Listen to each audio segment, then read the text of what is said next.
David Icke.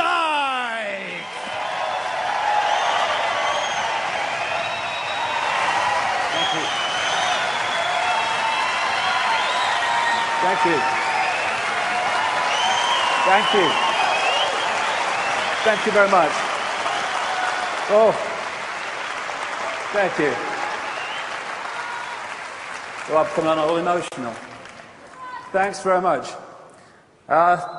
Yeah, it's been a heck of a journey, and my God, there's still a long way to go yet. I ain't finished yet, the old guy. And thanks for coming to Wembley. First time I'd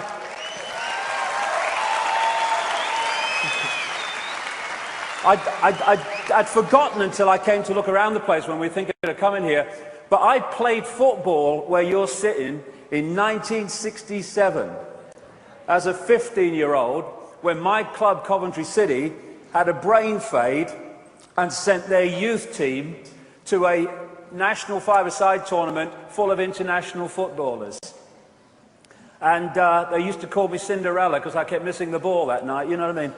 And we played Manchester City. Younger people might not remember them. They were great stars of the time, Mike Summerbee, Colin Bell, and many others. And they beat us 3-0. And I still can't remember seeing the bloody ball and where it went. So first time I came here, we got beat 3-0. I hope for a score draw today on a very much longer appearance than the few minutes in that game. Well, I say a lot longer. I'd like to thank you for coming to Wembley. I'd like to thank everybody around the world watching this. But really, I'm not going to keep you long, because I've really only got one thing to say. There it is. All the world is mad. Thank you very much, ladies and gentlemen. Thanks for coming. Hope you've enjoyed it. Well, I'll put a bit of detail on it, but pretty much that's it. And you know what? One of the great breakthroughs is when you realize, as you awaken, it's the world that's freaking mad, not you. That's the breakthrough. And so we have, I love this, I tried being normal once, it was the worst 5 minutes of my life. And if you're considered sane and credible and normal to a world that is insane, then you've got a problem. So, welcome to the crazy ones today, to Wembley and from around the world. As Krishnamurti said, it is no measure of health to be well adjusted to a profoundly sick society. And this great guy, Frederick Douglass, a great campaigner in America against slavery. I prefer to be true to myself, even at the hazard of incurring ridicule, don't know what that's like, rather than to be false and incur my own abhorrence. When it is uncomfortable, when it is unpopular, even when it is dangerous to speak the truth, is precisely the time that truth should be spoken. And this is precisely the time. And it's very easy. It's a great saying, this, not mine. It takes nothing to join the crowd. It takes everything to stand alone. That's when the true self expresses itself. And standing alone also in a world of clinical insanity. When crazy is the new norm. And if you're not crazy to the system, then you are not playing the game of the system. And it takes some standing up with all the tidal wave of pressure to conform. And that's an image you're going to see quite a lot of.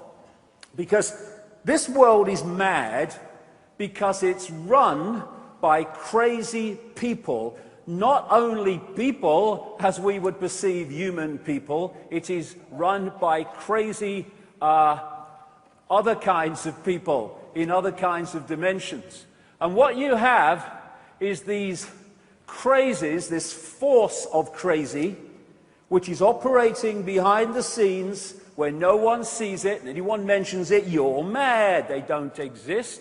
And putting up front, out in the world that we see, are more bloody crazies. We call these people politicians, for instance. Crazy people who think that pepper bombing cities of civilians is protecting them from violence. Did I miss something? There's Hillary, another one of them, another crazy, wants to kill everybody and maim and slaughter. And then, these are some crazies. These are the people that lend us money that doesn't exist and charge us interest on it. But who's crazier than them? We stand for it! Enough! Enough of standing for the crazies! We have doctors who are arbiters of life and death, health and ill health, who don't even know what the human body is, never mind how it works. Mind you, the drug companies will tell them that's enough. We have babies in the first 18 months of life with their immune system still developing, being hit by a tidal wave of poison and shite. And the world isn't crazy. We have teachers telling young people to believe what they were programmed to believe and what they must teach if they're going to keep their job in a state-imposed curriculum dictating what's right and wrong, historically true, and all the rest of it. So we turn out young kids, bright wonder of the world, this new world they're in, bright thinking, imaginative kids, and we put them through a sausage machine and turn them out the other end. And I tell you what, the very fact that so many young people are waking up and seeing the system despite going through this shows the power of consciousness over programming.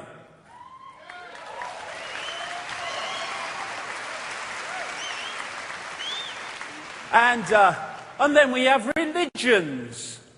Everyone to their own, but I personally think it's crazy within the greatness and infinity of forever to believe that all you need to know is between the covers of one book written by who knows when, in who knows what circumstances, and changed and manipulated by who knows who in the time between then and now.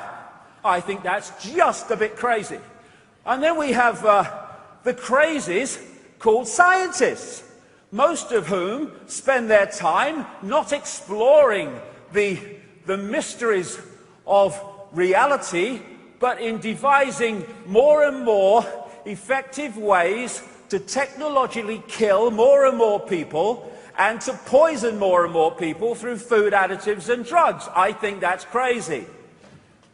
All the stuff. And then we've now got to crazy where in airports around America and some other places, and they want it play it out everywhere, when you get on an aeroplane, you've got the choice between being irradiated or sexually molested, including your kids.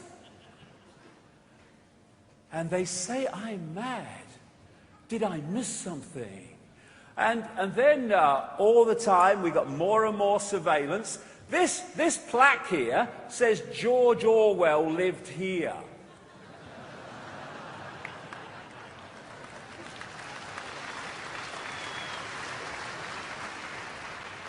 And now, do you see that story the other week? More than 200 schools in Britain have got surveillance cameras in the frigging toilets and changing rooms. The world, crazy is just not the word. Have you come across these IntelliStreets? They're now introducing them. IntelliStreets, they have not only the ability to bark out orders to you through the technology involved, but they can not only listen into your conversations in the street, they can record the buggers. And then they've got all this kit in the sky. We have legislation now in America, land of the free, where the president can and the military can arrest anyone they want and keep them without charge or trial or public evidence when they think they are a suspected terrorist. Who decides that? The people that arrest them. And then we have Mr. Nobel Peace Prize. I collapsed once in a hotel room. And I woke up, I wondered what the hell was going on, and I got my kind of mind together, and I thought, what happened? And I thought, well, the telly was on and the news, and the last thing I remember hearing on the news was Barack Obama's won the Nobel Peace Prize, and then it all went bloody black. I mean, mind you, Nobel, what did he do? He made explosives or weapons, I guess, you know, topsy-turvy world. And now he can sign lists, does all the time, and then they go and kill people, including American citizens, without anything in terms of a judicial process. And this is the craziest thing, isn't it? The biggest terrorists on planet Earth live in the political centers of power, like Downing Street and Washington.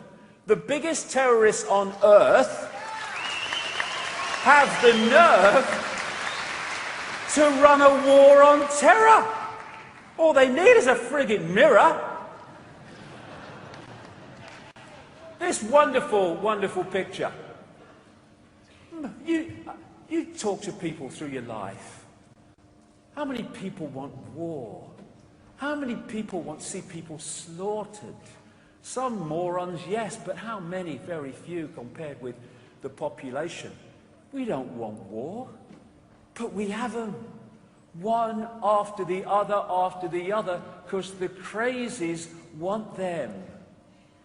We have given our power, human race, to the crazies who sit in front of computer screens in Air Force bases in places like Nevada, and they press their buttons, and thousands of miles away, their drone aircraft send out missiles. Oh, I've got one, Bill. I'm on the next level now. And this is what's happening at the other end. Thousands of civilians being killed. This world is insane. We have, because of cold, calculated recruitment over a long period of time now, an increasingly brutal police force. We have people being arrested in America for feeding the homeless when people are hungry, starving, and living in tents and cars. What will I grow up to be, Mummy? That's a bloody question worth asking when we look at where we are compared with where they want to take us. The future is here. You know, I've been standing on stages, not as big as this one, but I've been standing on stages and writing books for all these bloody years saying this Orwellian fascist dictatorship is coming. Not because I'm a prophet, no, but because if you can access a projected agenda and where it wants to take the world, then if nothing intervenes to stop it, it's going to happen. That makes predicting the future a piece of cake. There's nothing to it, as long as you know where they want to take us. And the media, well, they ain't going to tell us any of this stuff, the mainstream media, because they're owned by the crazies. Here's a news bulletin for you. There you go. Here's the latest news. Good evening, this is the news. The headlines tonight. Bollocks, bollocks, bollocks, bollocks, bollocks, bollocks, shit. Now here's Bill with the weather. That's it. That's it. That's it. You clap, you're awake. Right. Or you wouldn't bloody be here. But vast numbers of people get their minds from this crap, and therefore they become increasingly as crazy as the crazies that are feeding it to them. This is Black Friday. Have you ever seen this? Black Friday in America is the first day of Christmas shopping. What they do to get it going is they put all these little lost leaders with things were, you know, very, very cheap, and they open the stores about 4 a.m. in the morning, and there are thousands of people all lining up in the dead of night to get this bargain. Oh, I must have that lemon squeezer, 80 cents out of my way or I shoot. And it's a situation we had again in America, where they had riots at a Nike training shoe launch because there wasn't enough to go round. And a few people can't control the world. It's a piece of cake. Not only in America, look at it in Britain. iPhone 5, Q hysteria in London. Work, buy, consume, die. Work, buy, consume, die. That's the program they want us to believe in. And so, while all these diversions, in and of themselves, a little bit of pleasure, as long as you keep the peripheral vision, it's all right. But when they take your entire focus, these are hiding the peripheral vision where the real deal goes on. And they make people like flies or moths round a light on a porch. They're so mesmerized by the diversion, they don't see the guy creeping up behind them with a swatter to smack them on the arse. That's where humanity is. Oh, come on, X Factor's on. Oh, that's good. Oh, there you go. Price is Right's on. Oh, there you go. And it's gone on, generation after generation. So there is a connection here, a connection across the generations of the human family in all its glorious expressions that has been keeping us in a hypnotic trance, believing total bollocks, believing it to be real, and to believing that slavery is freedom. Slavery, it works better when you don't tell them. I'm not a slave. What time you got to get up in the morning? Well, I have to get up at 7:30. And then what are you going to do? Well, they have to go to work. And on it goes. And even with all this evidence, large numbers of people still look at the world and say, it looks all right to me. It looks fine to me. John Lennon said, when I was 5 years old, my mother always told me that happiness was the key to life.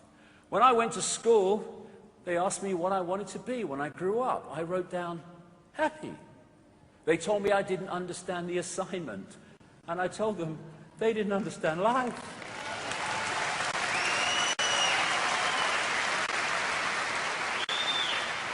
And then there was that famous quote, that great quote, when Lennon was talking about the world, funnily enough, being run by insane people. I think all our society is run by insane people for insane objectives. You know, and I think that's what I sussed when I was 16 and 12, way down the line. But I expressed it differently all through my life. It's the same thing I'm expressing all the time. But now I can put it into that sentence that I think we're being run by maniacs for maniacal ends, you know. If anybody can put on paper what our government and the American government, etc., and the Russian, Chinese, what they are actually trying to do, you know, and what they think they're doing, I'd be very pleased to know what they think they're doing. I think they're all insane, you know, but I'm liable to be put away as insane for expressing that. You know, that's what's insane about it. Yes. And then there's the one word with a question mark that has been my guiding light this last nearly quarter of a century. Why? Not only is the world crazy, not is it run by crazy people, why? Why? To what end? And to understand that, it takes one heck of a lot of work. Because this is not about one subject. As you'll see today, it's why it's going on all day and into the night. It's not about one subject. It's about connecting dots, putting puzzle pieces together that on the face of it have no connection, but put them together and whoa, the picture becomes clear. What the system wants is for us to focus entirely, if they can get away with it, on a dot. This might be your football team, your career, your family. Nothing wrong with them in keeping with lots of other things, but I'm talking about focus. Focus on whatever takes your focus. Endless things do for endless different people. Because when you're focusing on something, you're not seeing the peripheral vision. It's all right focusing on something, but being aware how it connects into the greater picture. But if you're only there, you're a manipulator's party trick, because the manipulation's going on in the peripheral vision you're not seeing. And you can look at dots, society's dots, this banking scam, this a political scam. They're putting this shite in our food and the water. What about them chemtrail things in the sky? What's going? They're all dots. But you connect them and bingo, the picture becomes clear. It's an elephant in the bloody living room. And that elephant in the living room is that there is a multi-level conspiracy, a multi-dimensional conspiracy to enslave humanity in a fake reality based on focusing people almost entirely in the five sense of reality. And on one level, yes, and I'm going to go into this big time in section 3 today. On one level, yes, it's about the manipulation of the conscious mind world that we see. It's about the police state emerging. It's about vaccinating children, destroying their immune system. It's about the microchip agenda, and all this stuff goes on. But you go deeper, and you find that behind the world we see is a world that we don't see, which is fundamentally manipulating the world that we do. And things like Saturn and the moon are very, very much involved. We're going to get into that big time in section 2 today. And the biggest glue, the biggest cement that brings the dots together is the fact that our reality, the one we think we're experiencing, is nothing like the way we experience it. This is the big one, because if you are researching the conspiracy and you don't see how it connects into the illusory nature of reality, you're never even going to enter the rabbit hole, never mind get deep into it. You're just going to walk around the edge. The common theme of all of it is the control of perception. That's the conspiracy. Everything else is detail. If you can control someone's perception, you control their behavior, you control their actions or inactions, thus you control them. You do that to vast numbers of people, you control the people collectively. And all the time, look at them. There are all these sources of people and institutions that are telling us what to believe, what we are, what's right, what's wrong, what's moral, what's immoral, what's mad and what's sane, and all this bloody stuff.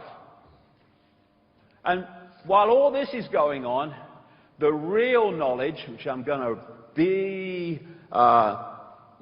talking about at length today, that what they really don't want us to know, is held in the upper levels of these compartmentalized secret society pyramids, and the people are kept in ignorance of that knowledge. Thus we are being manipulated by knowledge that we don't even know exists. And this is what they want us to believe. I have no power. That is the perception of perceptions in the desire of the control system. Because if we think we have no power, we express no power, and thus we have no power, even though we are all powerful, all knowing, all that is, has been, and ever can be. So we stand here now. I've been saying this for years, but my goodness me, it's becoming more and more blatant. We are standing here now at this fork in the road, and we don't have any longer to make a decision. We can go on as we are, And we'll end up in a global fascist state within 10 to 15 years. Maybe I'm being optimistic, because the more you centralize power and control, the more power you have centrally to control and increase power centrally. So it gets faster and faster and faster. The more power you have, the more power you have to centralize even more. And so that's the question. And basically, this is what today is. The Shit Creek paddle stores. Because, you know, there's going to be some challenging information in section 2 and 3. And I hear some people, who kind of New Age type people, and they say about people like me, they say, he's negative, shut him up, he's negative. And I think, well, okay, is truth negative, or is ignorance negative? Well, you know, truth's positive. Well, so if what I'm putting across has validity, it cannot be negative. Things that are happening and we need to know are happening are not negative, no matter how unpleasant they are. Ignorance of them is negative, because that's how we got into this position. So, you know, if the, oh, it's negative, can't take it, well, they should, I don't know, go and do something in a lotus position or whatever. Do what you like, but forget about this, because this is going to be challenging, much of it. But it is the key to doing something about it once we know it's going on and how it works. So, Shit Creek. But things are changing. Things are changing. Things are changing. People are starting to wake up and see it on a scale never before. We've seen the the Occupy protests, and that's great. People are identifying this 1%. Actually, it's probably 0.1% if you get the real deal. And they're seeing this disparity. But as it goes on around the world, what those people have got to understand, I would suggest, if we're going to deal with this, is just how deep the rabbit hole goes. Because if you're only challenging something here, and you're not getting to where it's actually coming from, you're not going to change it. You're just going to get more and more frustrated. And if we're going to find out how deep that rabbit hole goes and where it's coming from, and thus where we can change it, then we've got to ask big answers or big questions, and therefore get big answers. We don't tend to do this. We tend to ask when the football's on, we also tend to ask this and that, and, you know, what time the game show's on, but we don't ask the big questions. Big questions. Who are we? Who are we? What is a human or beyond human? Where are we? What is this reality? What is it? Why is the world as it is? Why is the world run by maniacs for maniacal reasons? These are the big questions, and you start to get big answers. The establishment institutions of science, education, media are not going to tell you, because the crazies control them. And when you open your mind and you open your heart and you go where that takes you, you realize that this physical world is an illusion. As the great American comedian Bill Hicks said, all matter is merely energy condensed to a slow vibration. We're all one consciousness experiencing itself subjectively. There's no such thing as death. Life is only a dream, and we are the imagination of ourselves. And what a great quote that is. And if I could put the conspiracy in one sentence, it would be the manipulation of the imagination of ourselves, which is what? The manipulation of our perception. And when you realize the illusory nature of the world, you also realize how easy it is to manipulate people to manifest the world that which is manipulated, the perception, wants you to create. I mean, these are just a few kind of tricks that trick the brain into seeing what's not there. I love that line, optical illusions. They're great for throwing off drunk people. And these are all on a flat pavement. There's no three-dimensional nature to them, but the brain is tricked into seeing what isn't there. Same with that. That clearly is not there, but the brain is picking it up that it is. These lines are actually straight, but the brain can't decode it that way, so we don't see them as straight. Some people will see that as a glass, some people will see it as two faces looking at each other. That is on a flat surface. It's not three-dimensional at all, it's just been painted on it in a certain way. So is that. The lady there is also painted on. And it just tricks the mind. So does that. It's so easy. And these are simple, simple examples. Now imagine if you in the deep shadows know how reality works and how we're decoding it, you have the knowledge to manipulate what we decode, believing it's real, much deeper than just these simple illusions. Einstein said, reality is an illusion, albeit a persistent one. And after 25 years nearly of researching this in nearly 50 countries and all the rest of it, and I've been saying this for years now, as many people will know, I say that that illusion is persistent because we are living in a virtual reality universe. And it was only this very week that I picked up a paper, and after I've been saying this for years and years and years and years, and found that these physicists say they may have evidence that the universe is a computer simulation. Hallelujah. Keep going, guys, because it bloody well is. And it explains so much about the world that we are experiencing, as I'm going to get to in detail. Now, when you look at, video games and stuff like that, and computer simulation games today, they're getting closer and closer to the reality we're actually experiencing. This is the guy's real face, this is his virtual face. And more, we're having training films and video games that are getting closer and closer to the reality that we're experiencing. Here's this guy. They train bloody parachutists. Hello, sir. I'm just landing in the desert. And it seems so in the best of them, as it seems so when people do it in this one. And people are learning to fly overwhelmingly through their training on simulation technology. Some hospitals are using virtual reality technology to change dressings in burns units because the virtual reality affects the experience, i.e. the experienced reality of the patient, to the point where they don't feel the pain anything like as much. And in these more sophisticated computer virtual reality games, then what are they doing? They're hacking into the five senses. That's what they're doing. Hacking into sight, hacking into touch. And even though they're just technology and information being fed to the mind, they can be incredibly bloody real. This one is incredibly bloody real. And what are they doing? They are hacking in to the five senses, hacking into a system through which we create this reality.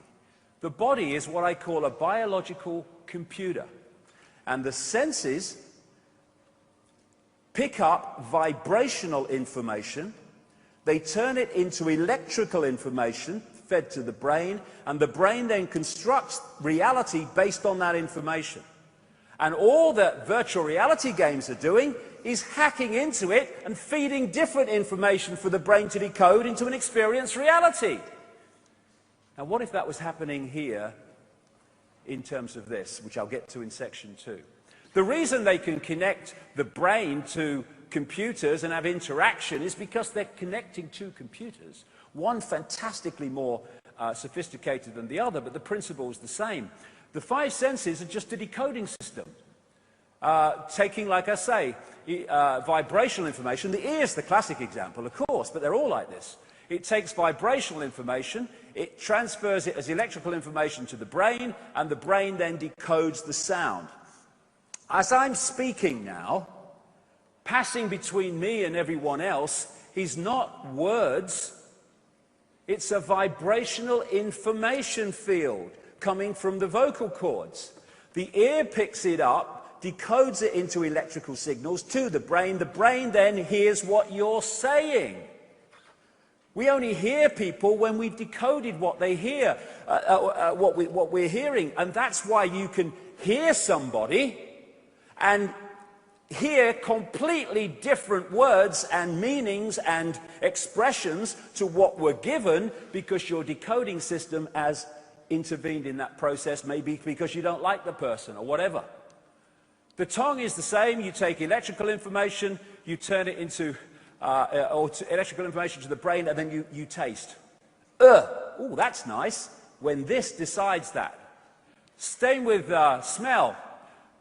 The same system. Same with touch. You know, some pain relief situations now in hospitals, they stop the message going from the point of the pain to the brain, and if the brain doesn't get that message, it doesn't feel pain.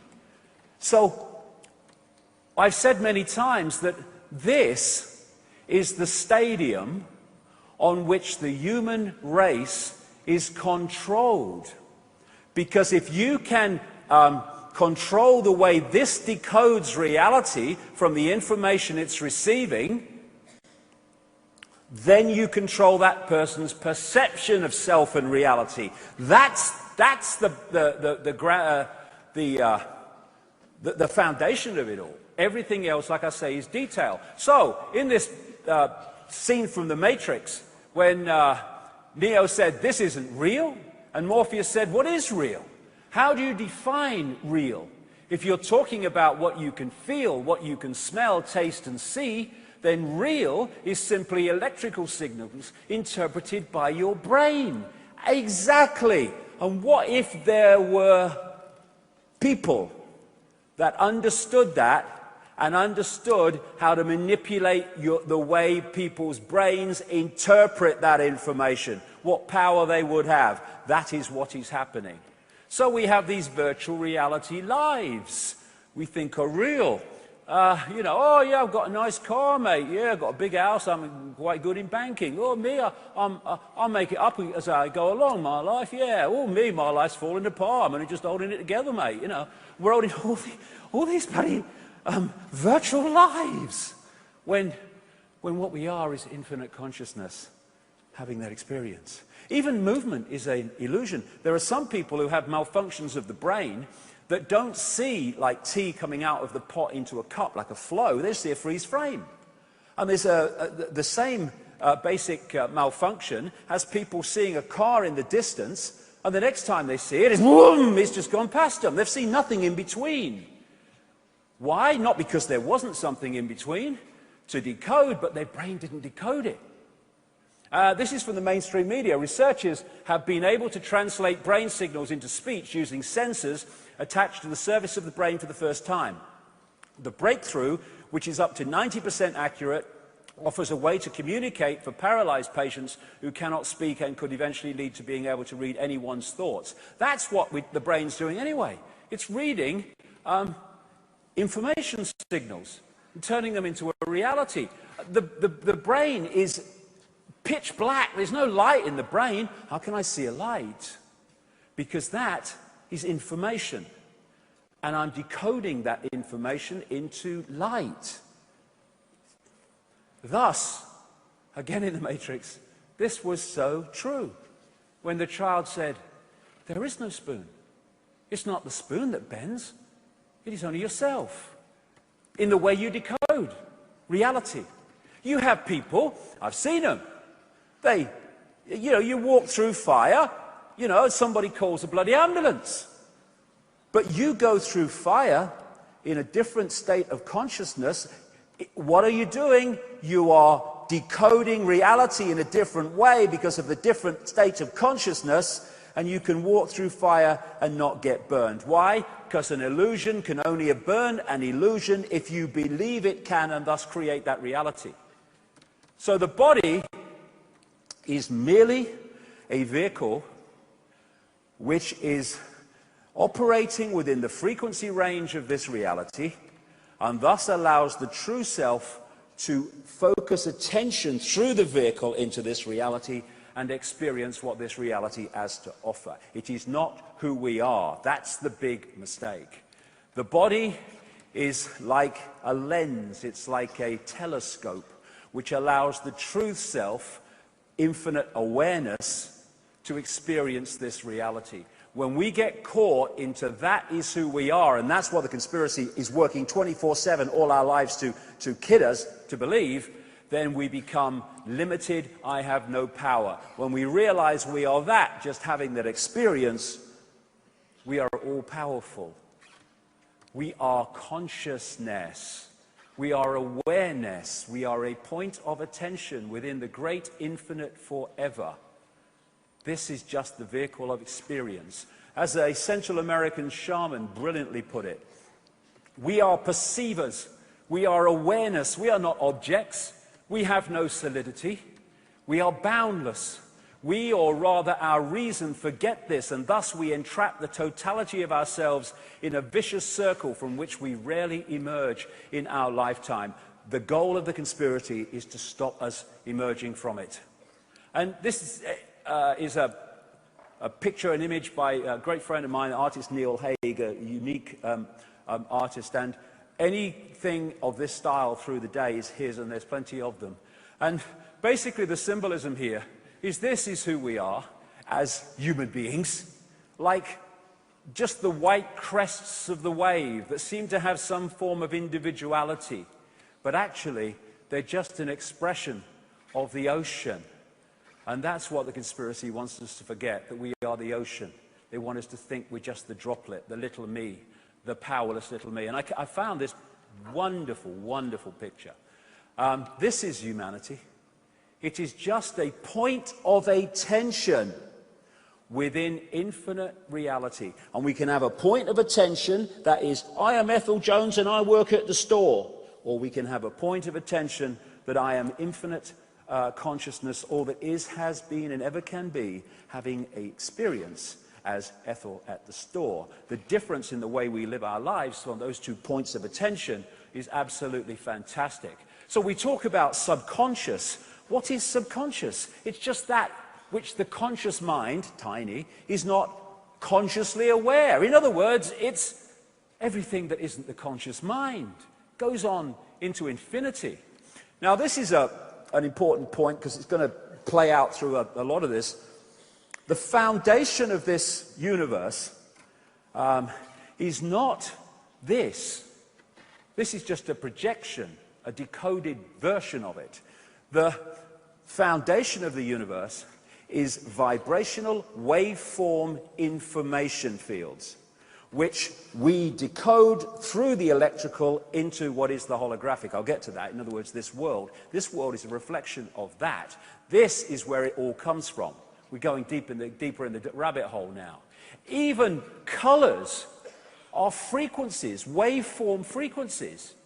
That's all they are. Everything in this reality is a waveform frequency. And so this is what I call the metaphysical universe.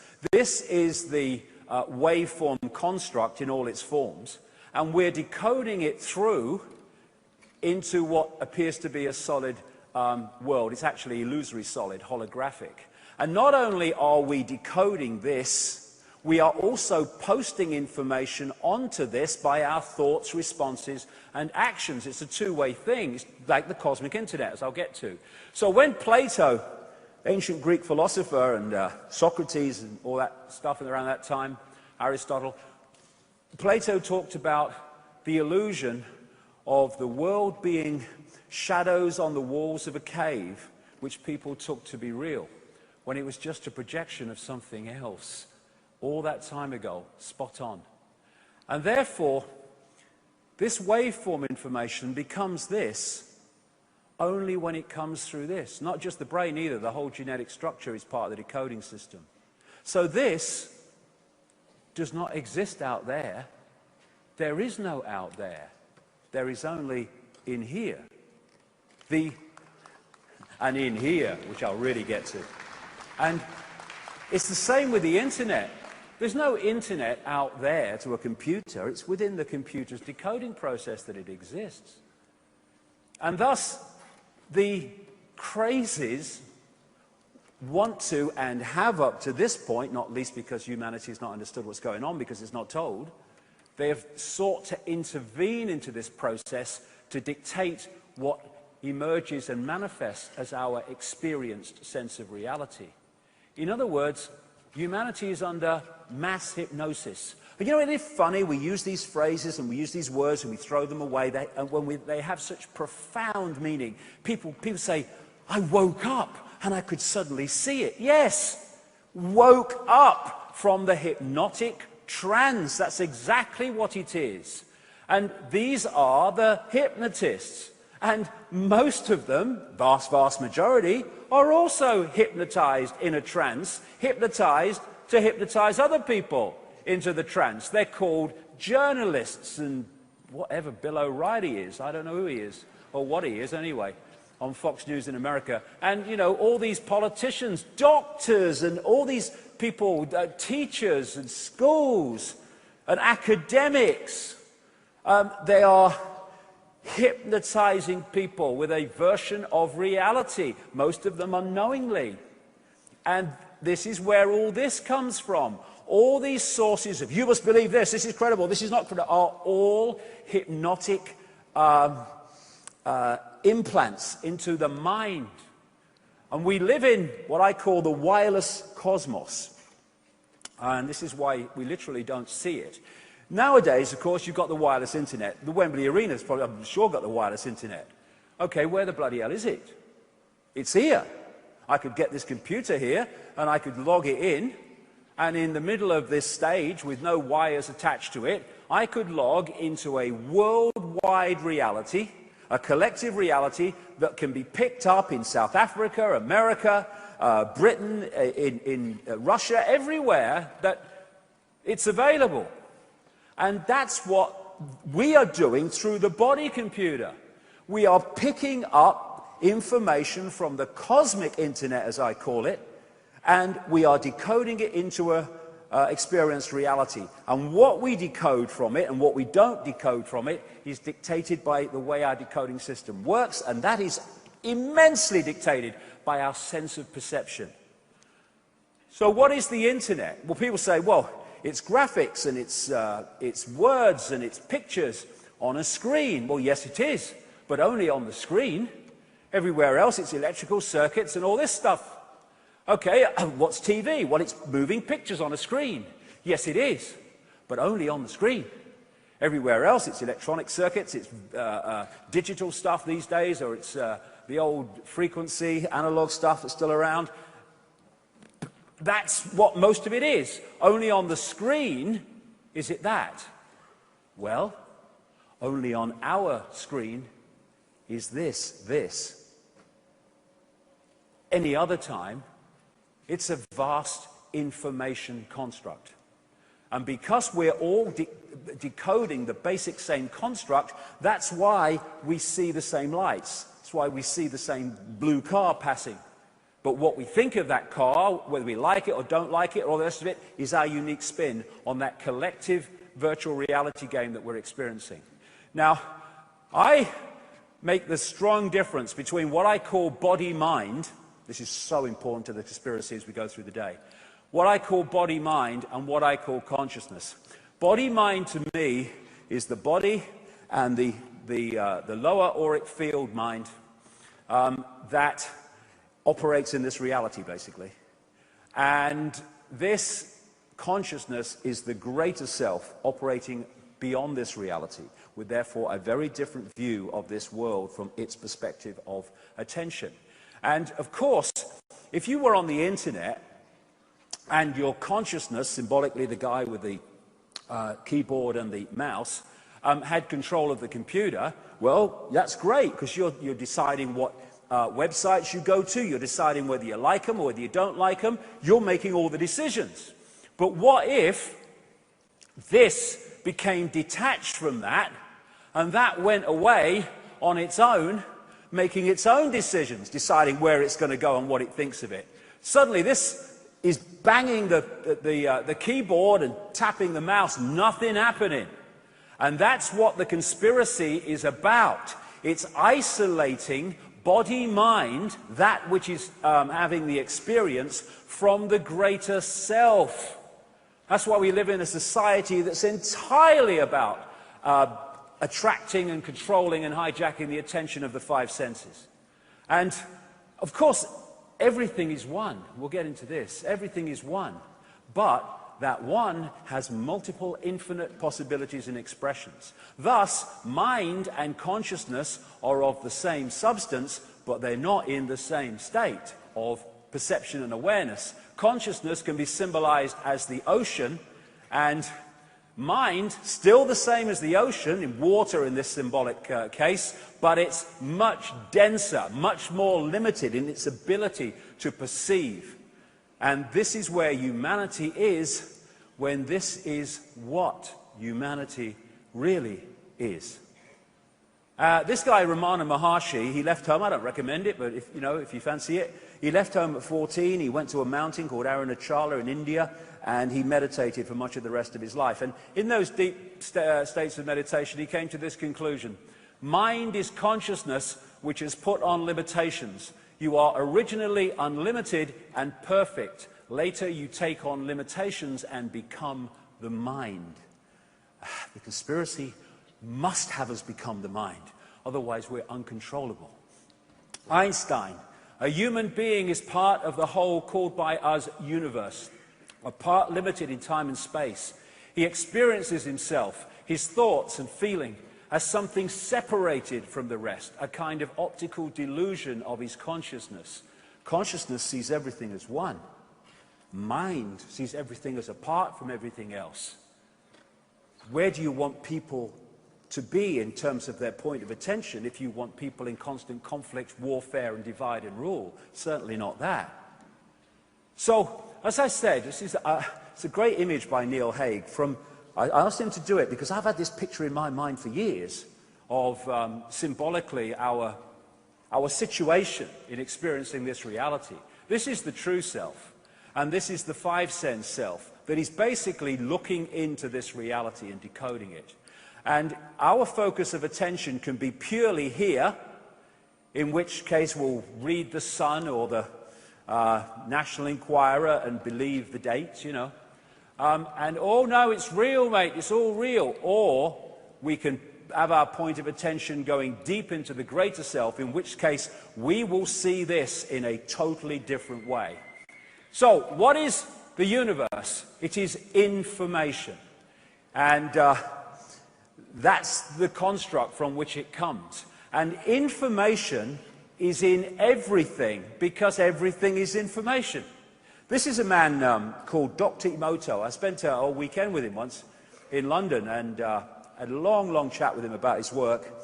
And he became well known in his field because what he does is he takes little canisters of water, for instance, and he'll write words on them and stick them to the side of the canister.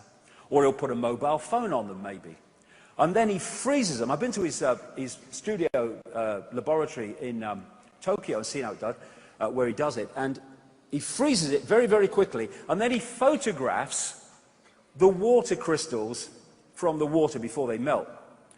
This is a water crystal that had love and appreciation written on the side.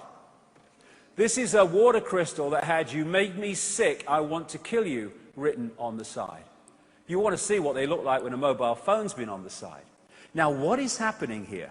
Like I say, the base construct of everything in this universe is waveform information, which is decoded through to the electrical and the digital too, into the holographic. So what's happening is, what we're seeing in this reality, this holographic reality, is someone writing words and putting them on the side of a canister of water. But if you go back here to the foundation of everything, those words in their foundation state, written or spoken, are vibrational information. Now, the words of love and appreciation are a harmonious vibrational information state. So when they impact upon the vibrational state of the water, it's geometrically beautiful because it's harmonious. You get words like, you make me sick, I want to kill you, and you take them back from the written state into their foundation state, vibrational information, and it's a very distorted information state because of the intent behind them. And therefore, when it plays through, it distorts the harmony of the water, which you can see in the crystals. And everything is information. There's an organization in Germany called the Aerospace Institute in Stuttgart. And if you put into YouTube the words "water has a memory," you'll see a little video about this. What they've found there is the ability to photograph information in water droplets. And for instance, what they have done is they had this big canister of water and they put a flower in it. And then they took the flower out. And then they photographed the individual droplets, or some of them. Every single droplet had that entire flower within them. And it had only been in there a little while. Every single droplet. That information, the flower, had been transferred to the information of the water. They then got a group of people from the local community to come along, another big canister of water, and they were asked to take 4 droplets each and put them in a little dish with their name on. And when they photographed the information in those droplets, they found what was amazing, but not really, because it's just perfectly explainable the way reality is. Every single one of the 4 droplets that each individual put into the dish of their own was the same virtually, but every 4 grouping was different. In other words, in the process of taking that droplet of water and putting it in the dish, that water had picked up the unique information state of the person doing it. That is the wonder, the amazing, breathtaking wonder of the world that we live in, that is kept from us. Now, that puts this in a different state. You ever come across that guy, Professor Richard Dawkins? He don't like alternative healing, and he don't like alternative versions of science and all that stuff. He don't like religion much either. And so what he would say about homeopathy, rubbish, absolute rubbish. How can you dilute a substance and dilute a substance so there's no substance left? How can it have any to do with the healing? Ridiculous, mad. Okay, Dogma Dawkins, I call him. Dogma, let me explain something to you, mate. Yes, the substance is diluted and diluted until there's no substance.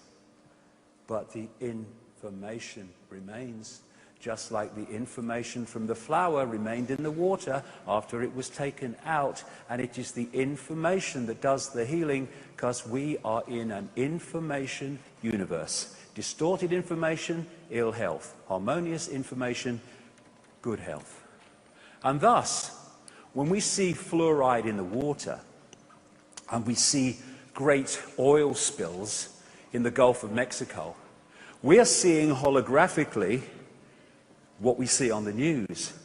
But take it back to its foundation, vibrational waveform construct, and you're looking at these substances massively distorting the information harmony of whatever they have polluted. The information construct of the planet is being distorted systematically for the reasons that I'll come to as the day unfolds. And therefore, when you are talking about everything being information, being awareness, then when you look at the holographic level, it might be a mountain, it might be a tree, a forest, or whatever, you're looking at something that is conscious.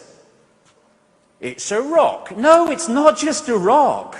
It's a rock here, as we experience it, but go back to its vibrational waveform foundation, and it is an awareness. And thus you can communicate between awareness at that energetic level.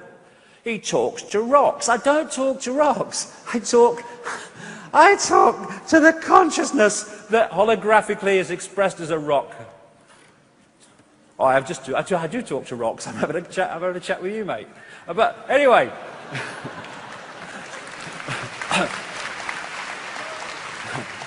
What is the universe? It's information, yes, but it's information decoding information.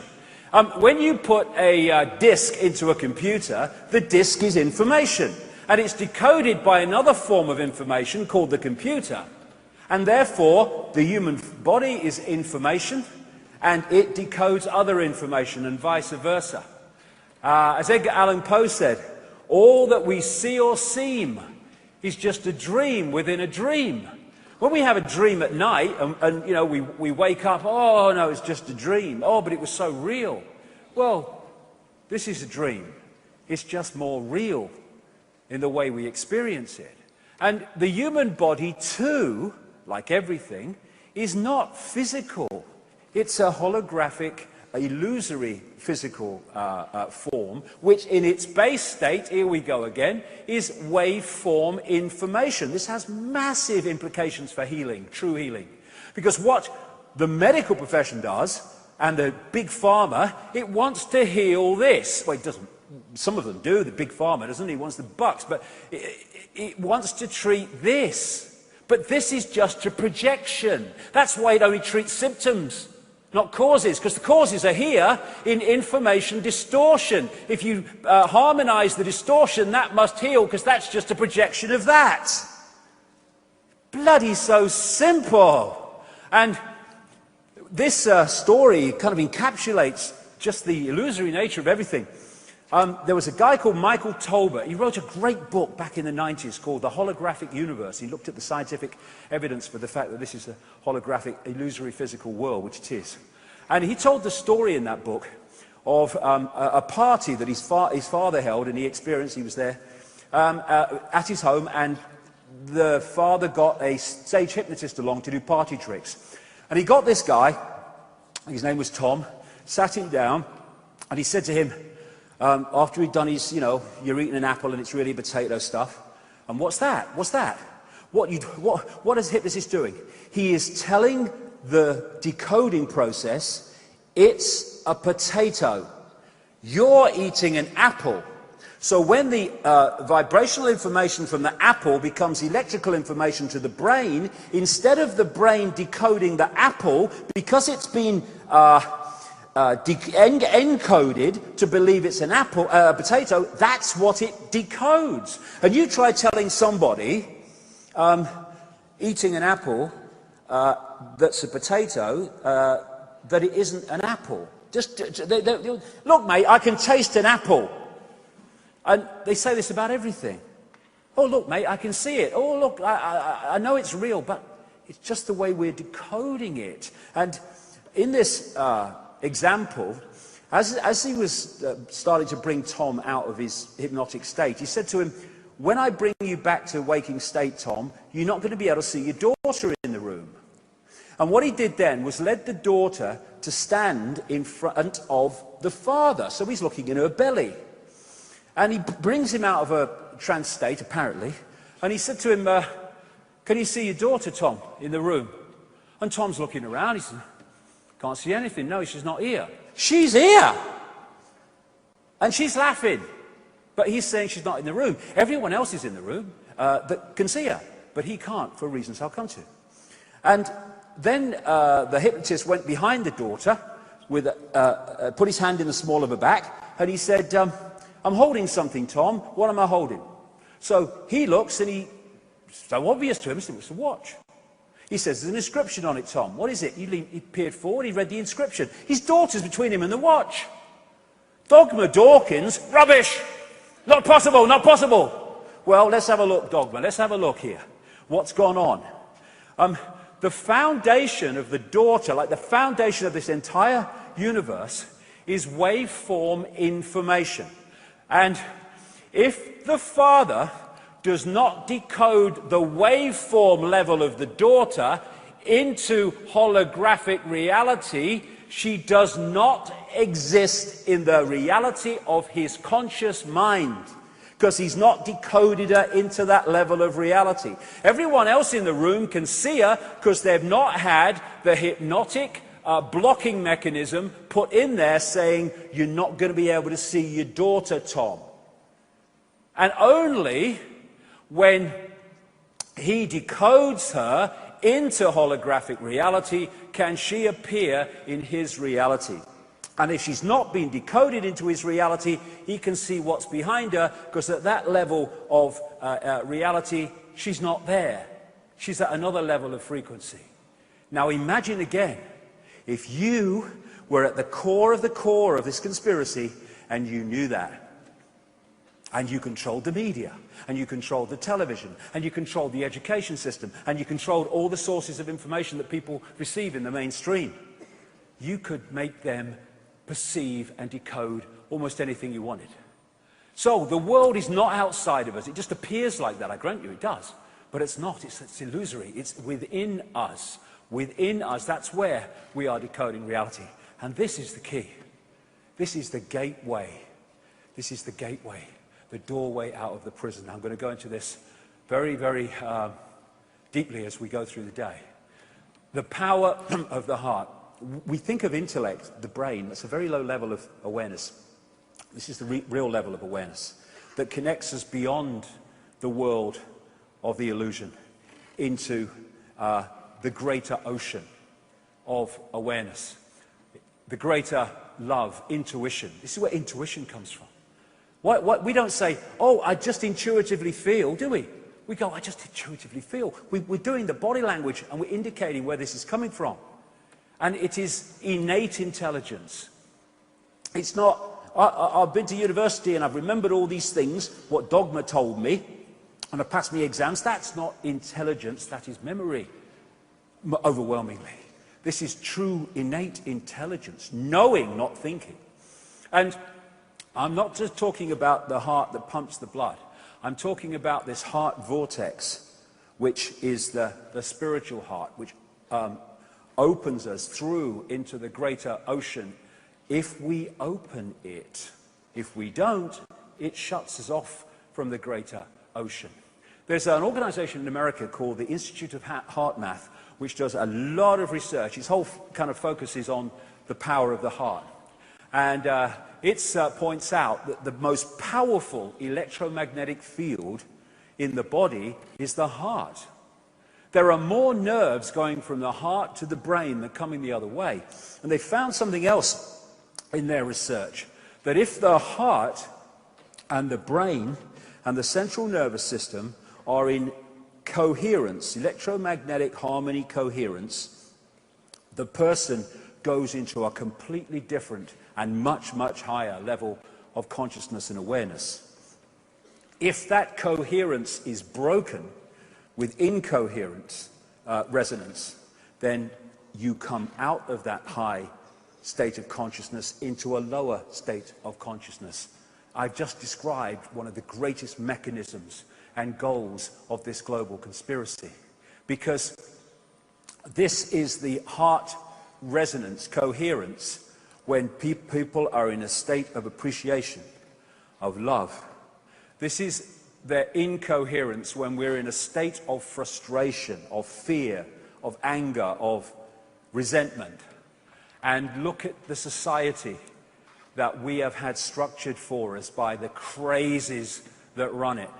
It is a factory, a global factory of all the emotional states that knock us into heart incoherence and thus hold us down in a lower level of consciousness.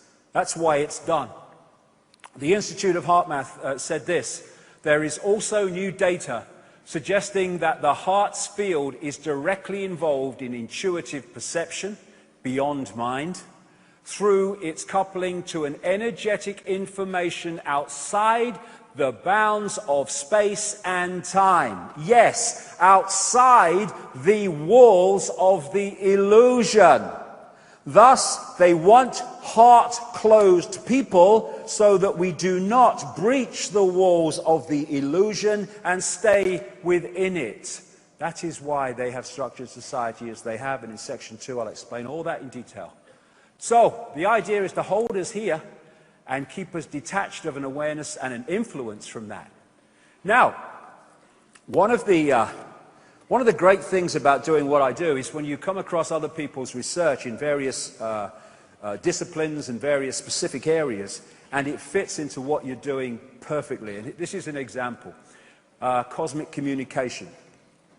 There is now a whole area, and a fast emerging area, of research of the universe, which is basically given the heading of the electrical universe. Two of the great pioneers of it are Wallace Thornhill and David Talbot. And David Talbot will come up in relation to something else later on. And this is a great book. I don't think it's very easy to get. I didn't find it easy anyway, but it's a really great book. And it is explaining the electromagnetic nature of this universe with brilliant supporting evidence. Now, we are aware of the electricity in the atmosphere when we see lightning. What most people don't realize is when lightning has happened in the lower atmosphere, it actually continues up under different names like elves, sprites, tendrils, right out into beyond the Earth's field into the cosmos. And it's funny, mainstream science seems to think there are no electrical phenomena, but they say there are electromagnetic phenomena out there, and you can't have electromagnetism without electricity. Even someone who never took an exam in his life and left Crown Hill Secondary Modern in Leicester in 1966, something like that, at the age of 15, I can see that don't make sense. Things like tornadoes are fast-rotating electrical fields. That's why they appear so often when there are electrical storms in the atmosphere. The northern lights are electrical phenomena. The galaxy is moved by electrical forces, and as it moves, it itself is like a disk motor, creating other electrical forces. And this is what they say in the book, Electric Universe. The electrical force is about 1,000 trillion times more powerful than gravity. And it's clear when you look at it that it's not gravity that holds things together and holds planets in their orbits. It's electromagnetic forces, which will become very significant in stage 2, part 2 today, because if the planets of bodies are held in their orbits and held in some form of stability by electromagnetic forces, then anything that distorts those forces is going to cause those bodies to go walkabout, which has happened in this solar system in relatively recent times, which I'll get to that later. Now, this is mainstream science. 99.9%, 99 in fact, of the universe, the visible universe, is plasma. And plasma just happens to be the virtually perfect medium for electricity to pass through. One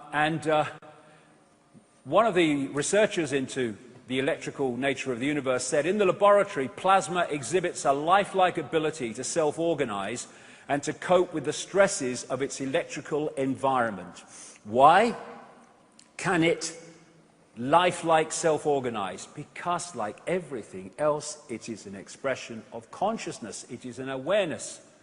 The thing about the electrical universe advocates is that they can replicate phenomena in space, in the universe, in the laboratory through things like the plasma focus device and things. Mainstream science can overwhelmingly not replicate their version of what's happening out there or why it's happening.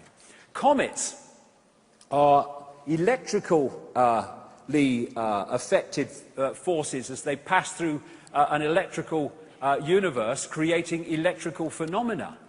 The sun is virtually entirely plasma. Why? Because it is a filterer and a processor of electricity. in the universe. And things like solar flares are just massively greater examples of things like lightning. Now, the official mainstream version of the sun is that it has some nuclear core which passes heat out through a radiative zone and a convective zone and punches holes in, like they call sunspots, in the surface, and thus the more sunspots there are, the more the solar activity at the time. Well, there's a few things to that. First of all, there's no evidence of a radiative zone, and the convective zone is 1% of what it would need to be for that to be true. And also, if it's coming from the core and going outwards, why is the surface incredibly cooler than right out in the sun's atmosphere? Why? Because it's coming the other way. If you look at the sun in an ultraviolet level, there is this torus or donut around the sun, and it is gathering, bringing in electricity from the universal electrical field, because the universe operates electrically like we do, it operates vibrationally, it operates digitally, and it operates holographically, just as we do. And so, when it has taken in a very, very powerful amounts of electricity, it discharges them because it can't hold them anymore, just like lightning discharges in a very electrically powerful atmosphere. And it punches holes in the sun that we call sunspots. And therefore, the more electricity is being picked up by that torus, the more it is discharging, the more sunspots, the more solar activity can be measured by sunspots. And this is one of the cycles, and I'll just take you through this cycle. Global warming, yeah. Global warming, yeah. Global warming, yeah. Global warming, global warming, climate change.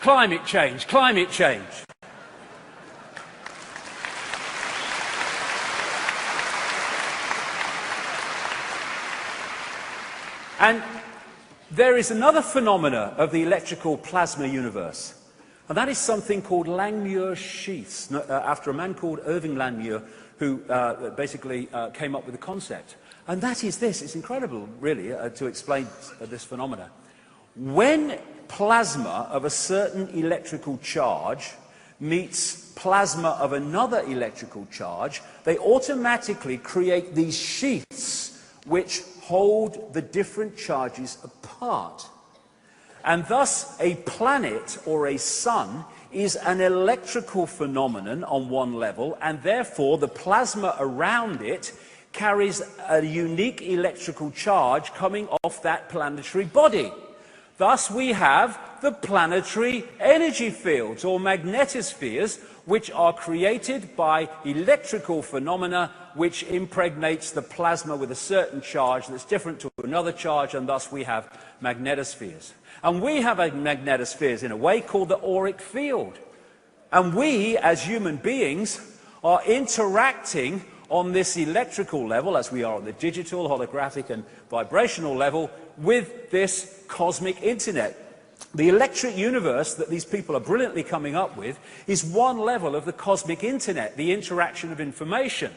And now we can start to see, I'll get into this later, how technology like HAARP in Alaska, which bounces radio waves of great power off the ionosphere, etc., can hack into this electrical system and change the weather and create things like earthquakes. That's what it's doing, it's hacking into these systems.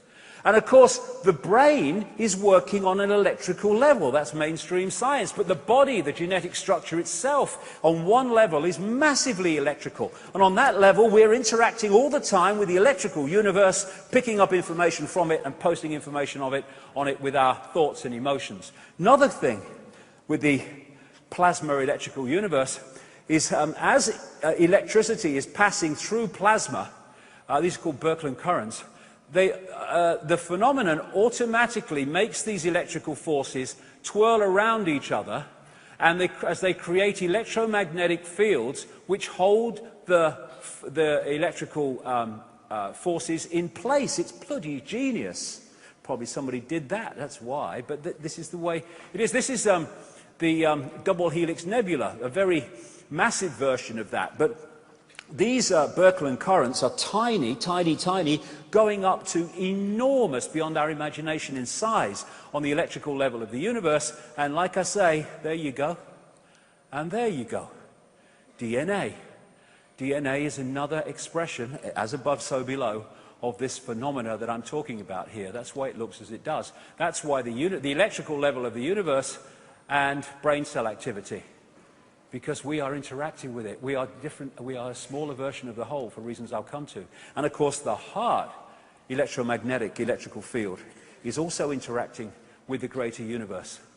And we are doing that through the energy lines of acupuncture, with the chi energy, that's doing the same. I'll talk about that in a second. By the way, this photograph was taken the moment someone told him that Barack Obama had won the Nobel Peace Prize. That was when it was taken. But, and of course, the Earth is also interacting with the greater field. This is what ley lines, meridian lines, the lines of force are, that interpenetrate and go all around the planet, and where lots of them cross, massive vortexes appear. And it was at those places that the ancients used to put their great standing stone circles, because these were places of communication, transmission and receiving information. That's why they use crystalline rock, for that reason. And if you look at the animal world, they haven't been to school. They don't watch the BBC and all that stuff and Fox News. Therefore, they've not been desensitized from these greater connections as we have. This is what we've been happening. We've been desensitized from them, so we lose an influence of them when we go into our little five-sense world. This is why animals can sense things like earthquakes and weather and all these other things that humans in their present state can't, but should in their natural state. It's because they've not been desensitized from it. So, in terms of reality and the conspiracy that I'm going to expose on a massive scale today, we've been living a false identity. That's how they do it. They take infinite awareness, all that is, has been, and never can be, and they turn it into Charlie Smith, who drives a bus, who identifies himself with Charlie Smith driving the bus. That's how they do it. They give us a false identity. It's a gigantic hoax. Hello, mate, how are you doing? Oh, it's all right. Kids are doing well. All right, what's been going on? I would have gone to university. Oh, really? They're good programming. Then, yeah, I thought that was good. Yeah, that'd be all right. What about you, mate? Oh, my life's in a terrible mess. I don't know what I'm going to do. All that's going on. All that's going on. While him and anybody like them is infinite awareness. All that has been, is, and ever can be. That is the scale of the twisting, distorting of our sense of identity that this conspiracy has visited upon the human family. And this image indicates two things. First of all, the universe that we see, the created universe, the world of vibration and electricity and all that stuff. And then there's that, the real center of everything.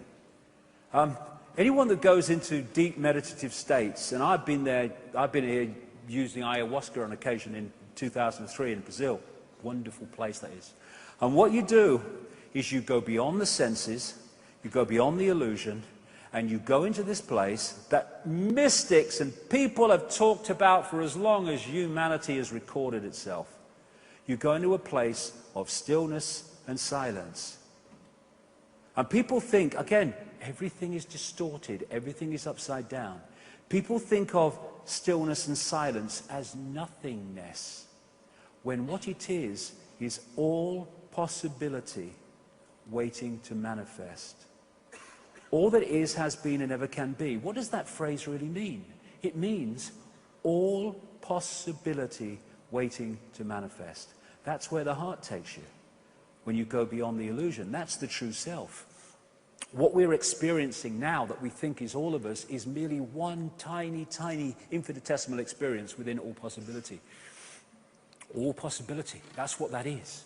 All possibility, all potential is there, waiting to manifest.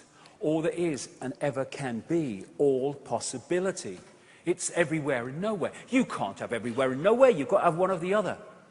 In all possibility, all there is, has been, and ever can be, you must be everywhere and nowhere, or you're not in a state of all possibility. Everything and nothing. You can't have everything and nothing. You've got to have one or the other. You must have everything and nothing in a state of all possibility. The no thing. People think, no thing. What can you hear? No thing. So there's nothing there because of the way we're manipulated to perceive reality. If we can't see it, touch it, taste it, hear it, it cannot exist. Well, they're just illusory creations. Okay. The silence is not nothing. It is nothing because it's all possibility, so it's nothing, but it's also everything. So here's all possibility in the silence and the stillness. And then I start to speak, and I've pulled one possibility, vibrational possibility, out of all possibility, and then I stop speaking and it goes back into all possibility to manifest in another way, in some other form. So we've lost and had twisted the state that is the core of us, still and silent, all existence. Everything else, form, is that which is created out of all possibility. There are some possibilities pulled into form out of all possibility. And these worlds are created by vibration. They can manifest audibly as sound vibration, but the sound is just a vibration. And these worlds work on different frequencies.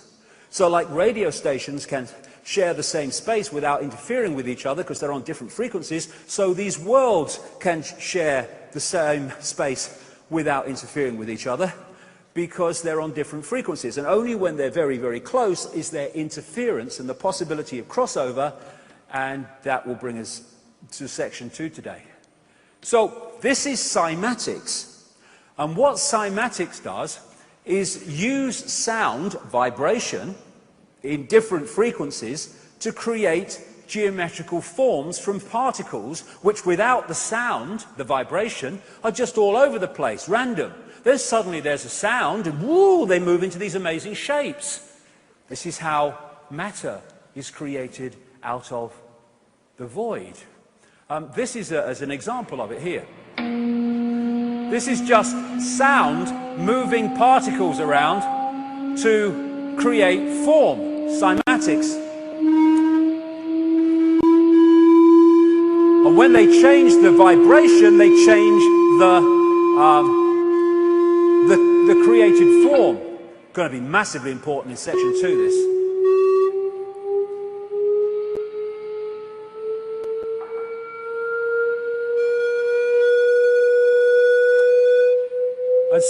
And so this reality is just a frequency range, interpenetrated by other frequency ranges, some which interfere with it, most that are so far away do not even begin to interfere with it. And so we live in our little world, but interpenetrating it are many other worlds that are very different to this one.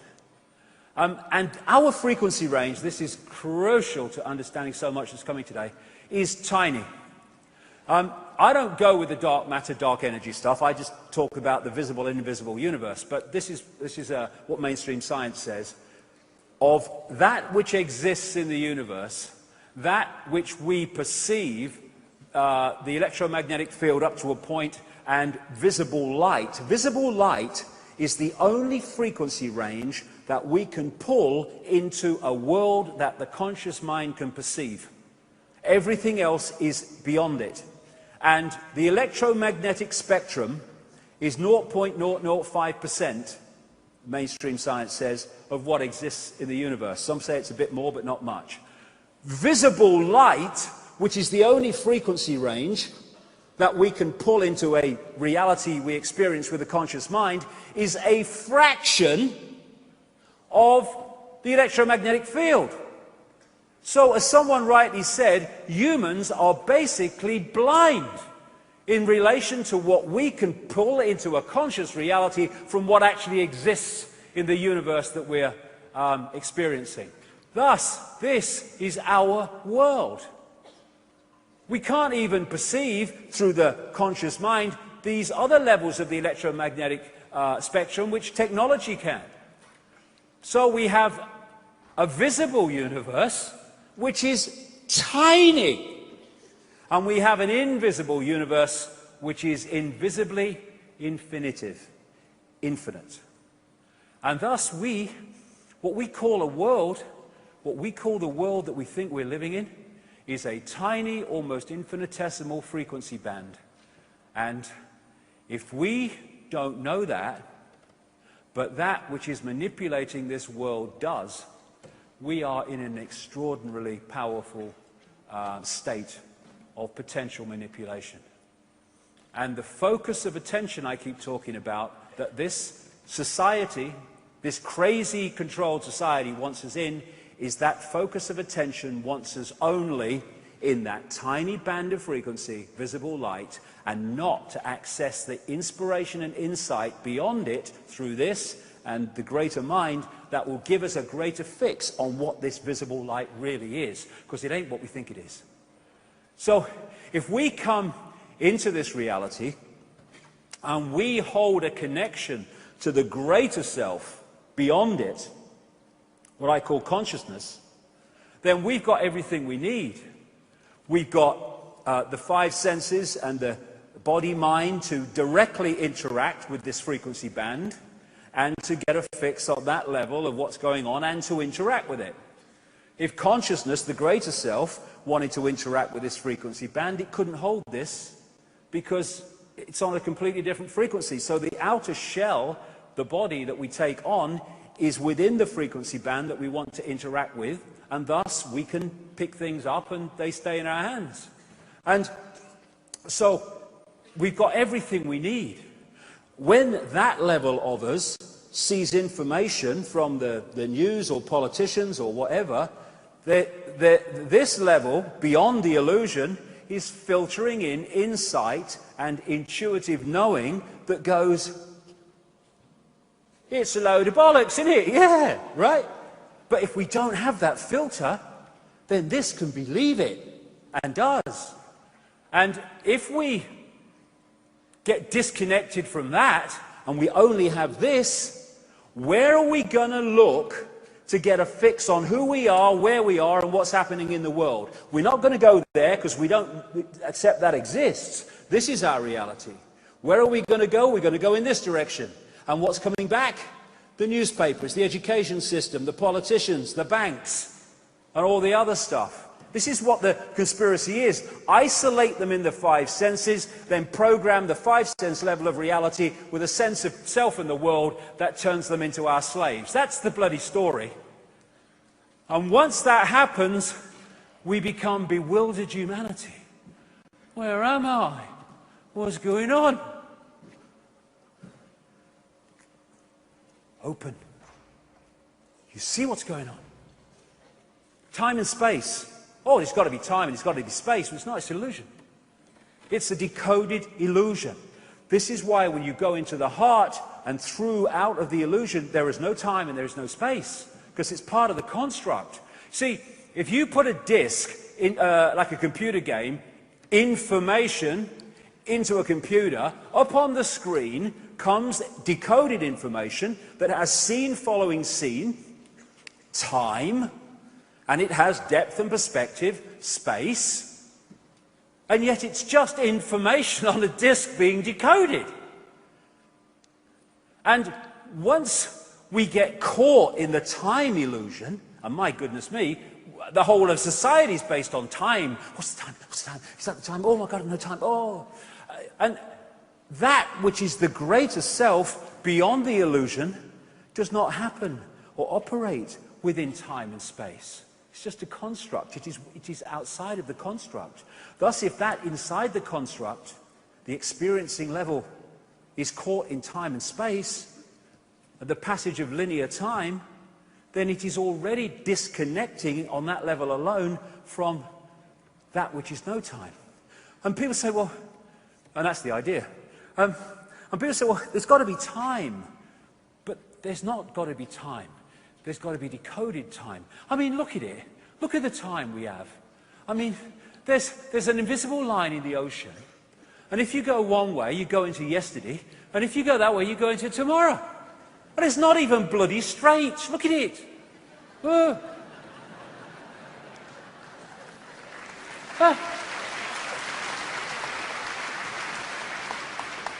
Hello? Is that little island in the Pacific? Yeah.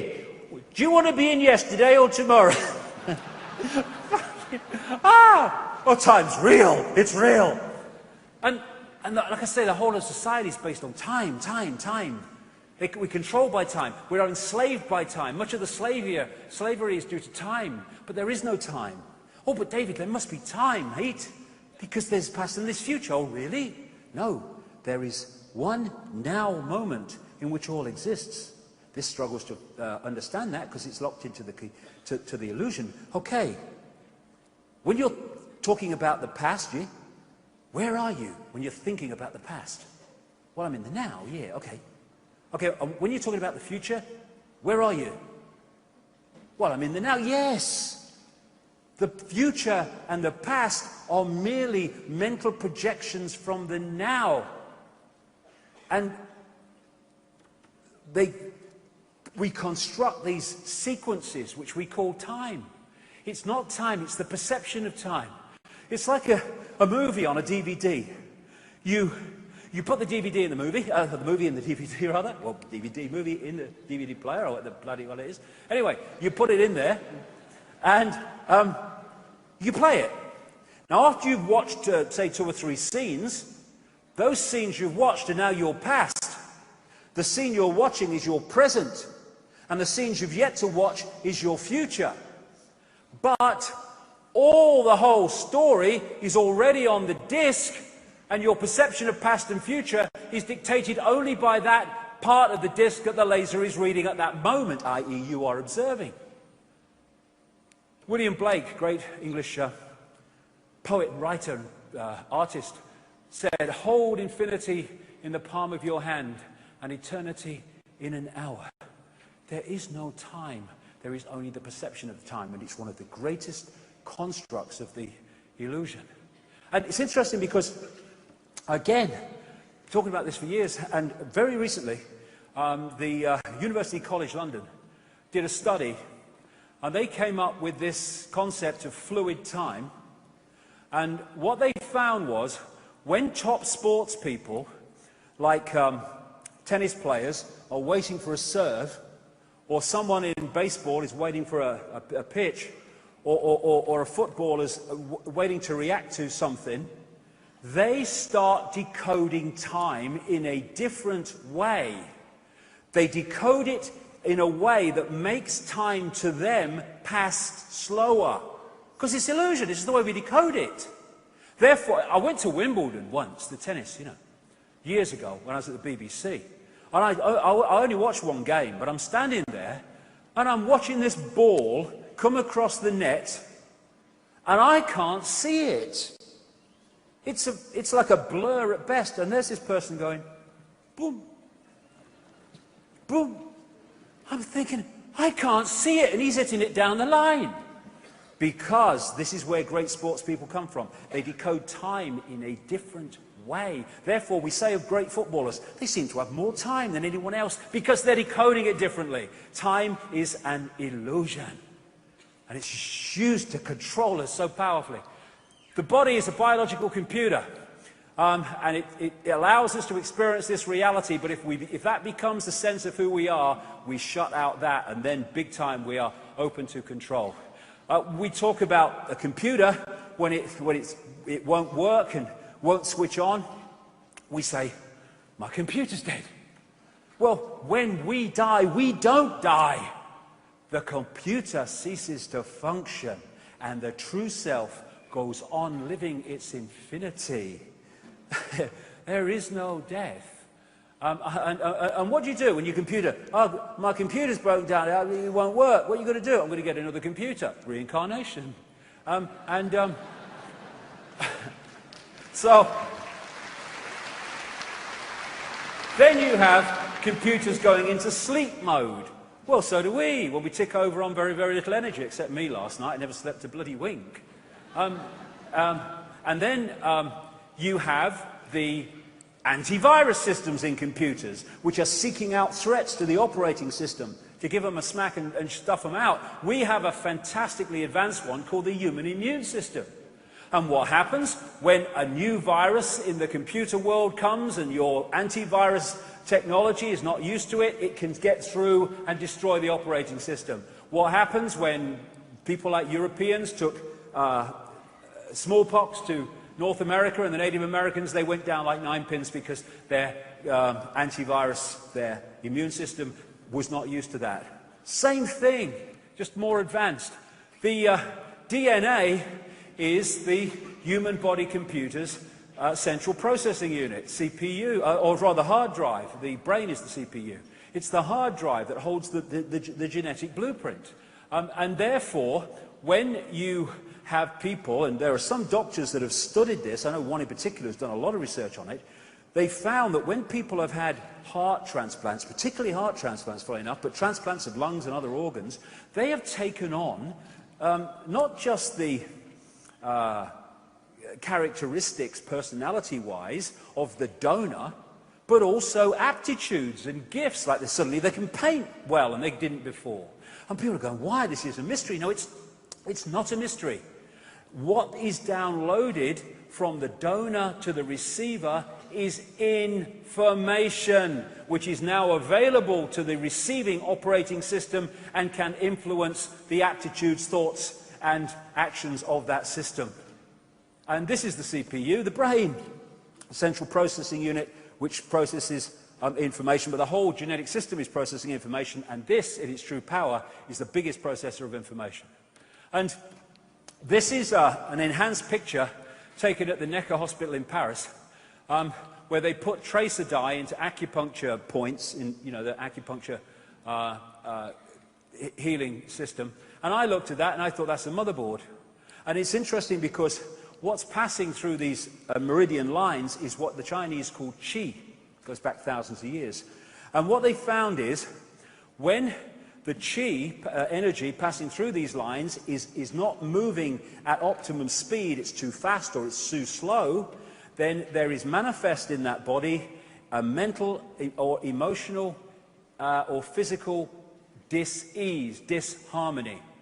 And of course, what happens when a virus hits a computer? What's the first thing we see?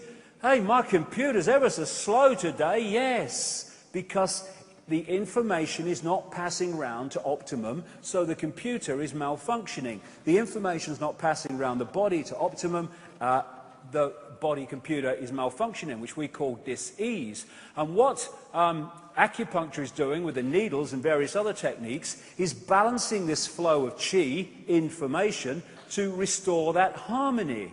So someone like Dogma, what do you think of that, Dogma? Oh, rubbish, rubbish!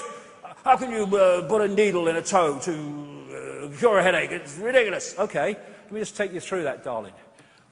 These lines go around the body. They are circuits. And if the circuit affecting the head and causing the headache is blocked in the toe, Dogma, it's no bloody use putting a needle in the head, mate, is it? Is it, really? No. And that's the other thing. Computers and computer viruses, what are they? They are rogue information.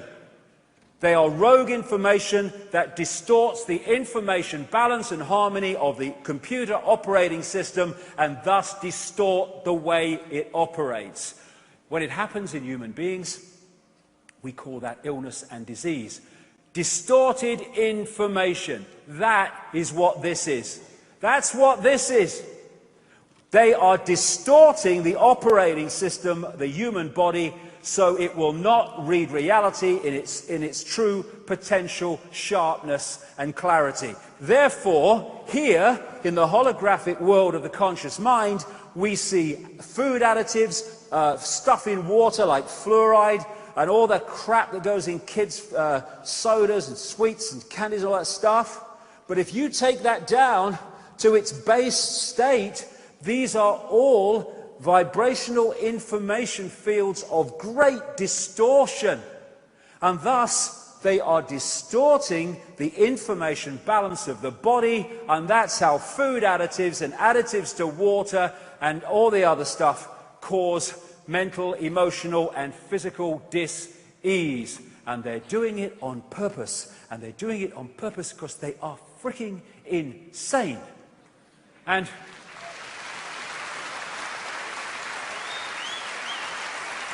so, this white, black, sky blue, bloody pink, I don't give a damn, it's just a vehicle for experiencing this reality. And thus, it is like a spacesuit, a genetic spacesuit in a way, that allows you to experience a certain reality that you otherwise couldn't in your another state. And that's why this is, in terms of understanding reality, the ultimate freaking idiocy. Racism. Racism is making a statement or judging somebody by the vehicle, their infinite consciousness. By the way, the same infinite consciousness that you doing the judging is part of. It's hilarious. Because of their spacesuit, their genetic spacesuit. It's like two spacemen on the moon, and one is prejudiced against another one because his spacesuit is a different colour and was made by a different bloody company in some other bloody country. We would say that is ludicrous, but that is racism. It's ludicrous. It is idiocy. What we call humans is a software program. It's a software program, a certain software program that allows a certain experience within a certain range of frequencies. And the different races are just sub-software programs of the greater base software program. We should be celebrating uniqueness, not scorning it.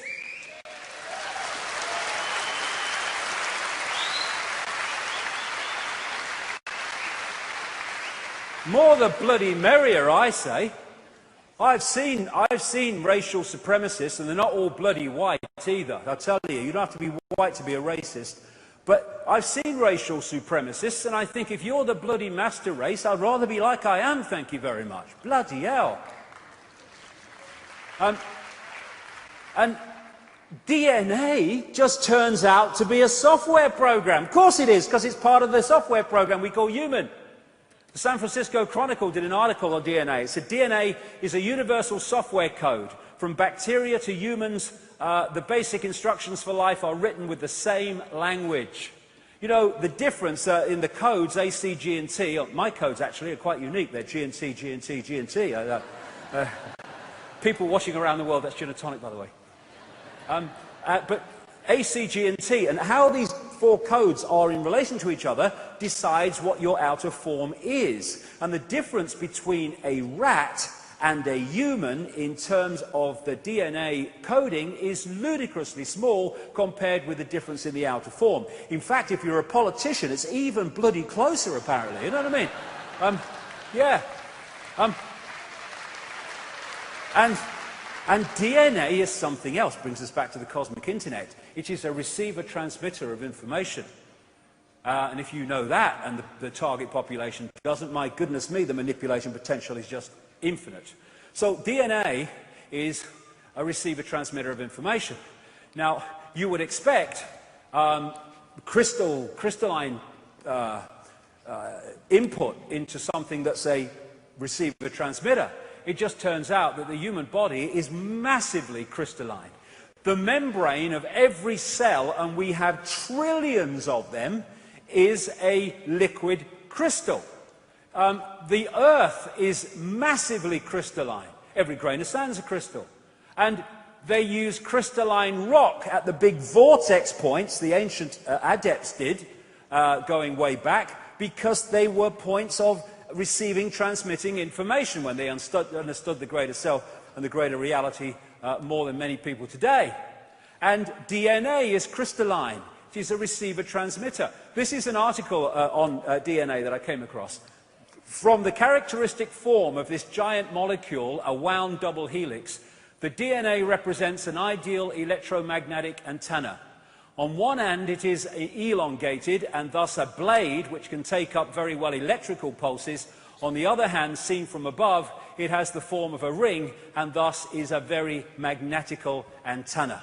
Now, what if you knew this and you could manipulate from that knowledge, without the knowledge of the target population, what frequencies that DNA was transmitting and receiving on?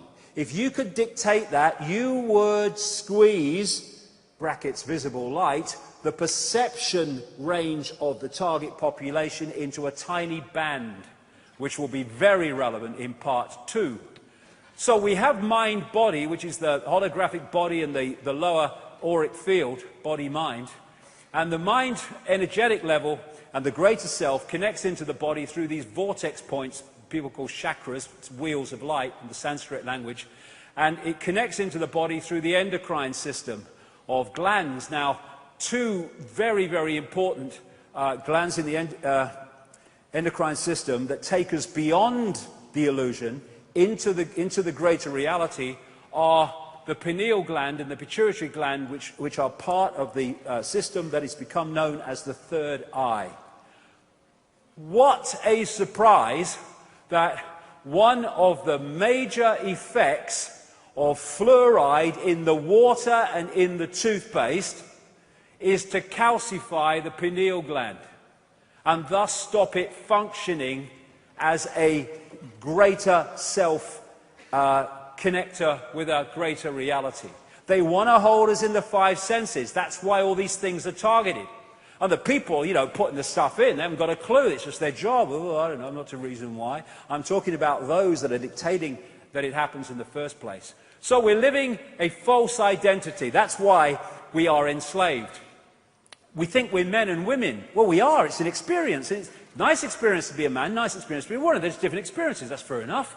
But if we start identifying man and woman being who we are rather than what we're experiencing, then again, we get caught in the illusion. How can men or women be what we are when through hormonal changes, i.e. vibrational changes here, information changes, you can go from a man to a woman, like that chicken a few years ago, Freaky, that had that massive explosion of testosterone and went from a hen to a cockerel chasing the hens because of a chemical change. It's just a vehicle, it's not who we are. Same with our emotions, you know. Oh yes, it's my emotions, that's who I am. Well, how can they necessarily be what you are when you can be massively affected emotionally by chemical input? There was that woman a few years ago in all the papers who was a clinical depressive for 40 years, went into clinical depression out of nowhere, couldn't understand it, in institutions, out of institutions for 40 years, and someone asked her, interesting question, a relevant question, can you remember anything that happened just before this happened? And they said, well, the only thing I can remember is I had 19 tooth fillings with mercury. So then she had a mercury detox after having the fillings taken out and changed, and 40 years of clinical depression disappeared. And she would have said for 40 years, I'm a clinical depressive. No! That's a malfunction of your operating system. It's not who you are. So, it's a question that's worth asking. If the world's not solid, what's going on? Because it bloody seems so solid, doesn't it? Well, yes, it does. I grant you that. I mean, all these things look very, very solid, and if you bang your head against them, it hurts. But if you walk through fire, you get burned. If you believe you get burned, and you walk through fire in another state of awareness and you don't get burned, we are decoding the solidity. It's part of the process that we are going through to create this reality. Quantum physics has long shown this reality is not solid and can't be solid. They say it's made of atoms. Well, atoms have no solidity. As someone said, quite rightly, that if you take the nucleus of an atom to be the size of a 10-cent piece, then the atom would have to be about the size of a cathedral. And the rest would be empty space. Actually, it's not empty space. It's just a packet of bloody energy. And you know when you put a disk in a computer as the decoding process goes on to put it on a screen, certain processes happen. This thing that they call atoms is just one of the processes to turn vibrational information through electrical into digital and holographic. We live in a holographic world, illusory physical. And this is very, very important, because if you think the world is solid, what's solid another word for? Limitation. I can't. Once you realize it's fluid and you can play with it, once you start to awaken to it, then limitation starts to be diluted. They don't want people with diluted limitation. They want people with a perception of total limitation. So this is a studio where they make holograms. Basically, there's a laser. They break it into two sides. One goes onto a photographic print. One goes onto the print and bounces on, collides with that part of the laser, having taken on, in effect, vibrationally, the image that they want to holographically take a picture of. And so what happens on the photographic print is you have what they call in holographics, here we go, waveform, a waveform interference pattern. And it's basically like dropping two pebbles in a pond, and the waveforms go out from that, and as they collide, that is a waveform representation of where those pebbles dropped, how big they were, how fast they dropped. All those things are encoded in that waveform. If you could decode it, it would tell you that. And this is a holographic waveform on a holographic print. Looks like a fingerprint. I would suggest that's absolutely not an accident. Anyway, all you do then, because that is waveform information. It is another version of the waveform construct of the whole universe, which plays out into this by decoding it. And then when you decode this by firing a laser at it, amazing things happen. Apparently three-dimensional images appear. And they look as solid as you and me, but you can put your hand through them because they're illusions. There again is the print, fire a laser at it, bingo, there's a three-dimensional image. These are all holograms. Another hologram, another hologram. Oh, God, if only. I'll talk about her after we've had a bit of lunch. Yes, I've lost my knighthood, you know. I've lost my knighthood. It was the Satanism at Balmoral that did it in the end. That was the clincher. Anyway, this is a guy on a stage in Melbourne. This is a guy on this stage in Adelaide, and he is a holographic projection. They're using more and more holograms in all these different ways. There's an Elvis hologram there. That's CNN playing with holograms. And thus, this physical world that seems so solid is actually a decoded reality through the digital to the holographic. I mean, you know, you can look at a computer game and the best of them look real solid when you're looking at the screen. It's just information being decoded. The world is holographic, of the conscious mind. In 2009, after I've been talking about this and writing about this for years, I came across this New Scientist magazine, centre of mainstream science in Britain magazine, from 2009, and the front cover was, "You are a hologram projected from the edge of the universe." Because some mainstream scientists even now are seeing that the cul-de-sacs exist for all the mainstream explanations for reality. They go nowhere. There has to be another explanation, and a number of them are now going into the holographic level. But it's not a hologram projected from the edge of the universe. It's not. It's a hologram being decoded from information that pervades the frickin' universe. That's what it is. And there's this other thing about this question that many scientists have, when they've seen that something can take a waveform and a particle form at the same time. How is that possible? Well, let's look at the hologram.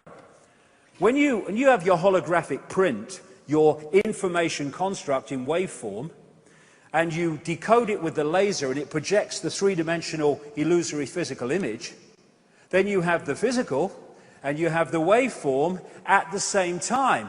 Not only that, they have to exist at the same time, because that is merely a projection from that. Take away that, you take away that. And the other great thing is, it explains so much, this one. The other great thing about holograms is that every part of a hologram is a smaller version of the whole. Thus, if you take a holographic print and you cut it into 4 and fire the laser at each one, you do not get a quarter part of the picture, you get a quarter-size version of the whole picture. So every part of a hologram is a smaller version of the whole. Yes, the smaller you go, the less clarity you get, but it's still a smaller version of the whole, and that's what this is. Reflexology and acupuncture and other alternative ways of healing can find places on the hands and the feet where they can treat organs and other parts of the body, because the feet, the ear, the hand are just smaller parts of the body hologram. Therefore, there is a connection between them fundamentally, and if you treat the smaller part of the hologram, you affect the whole hologram. This is why acupuncture can find, reflexology can find these points on the ear, for instance, which represent all different parts of the body. And palm reading and all that stuff is from this, because in that hand is information from the entire body. So we have as above, so below. We have the human energy field in the smaller part of the hologram, and we have the earth energy field in the greater part of the hologram. We have the hologram, again, expressed there in the brain cell and the universe.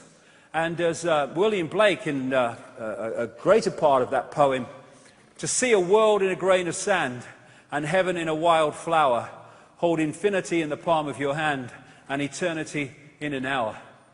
A pinhead and infinity are the same thing. This is just one point, literally, within the greater ocean. And this is what we are, a point of attention within the greater ocean. And again, scientists have said, how can particles communicate when they're billions of miles apart and communicate instantly? Answer, they are not billions of miles apart. They are expressions of the one infinite whole, and thus, when they move as the one infinite whole, their communication must be instant, because there is actually no space between them. And then, dogmas. Dogma's got a fret on now. Astrology. Astrology! Freaks! Rubbish! Well, let's have a look what astrology is. We see planets and stuff like that moving around. But if we go back to the waveform construct from which everything comes, this is just the holographic decoding level of them, they are information fields. And as they move through the greater information field, they are impacting cosmic internet, posting, receiving, upon the greater field. We interact with that greater field. So as the planets move, the information fields move, and affect the greater field, they are influencing us. And if we are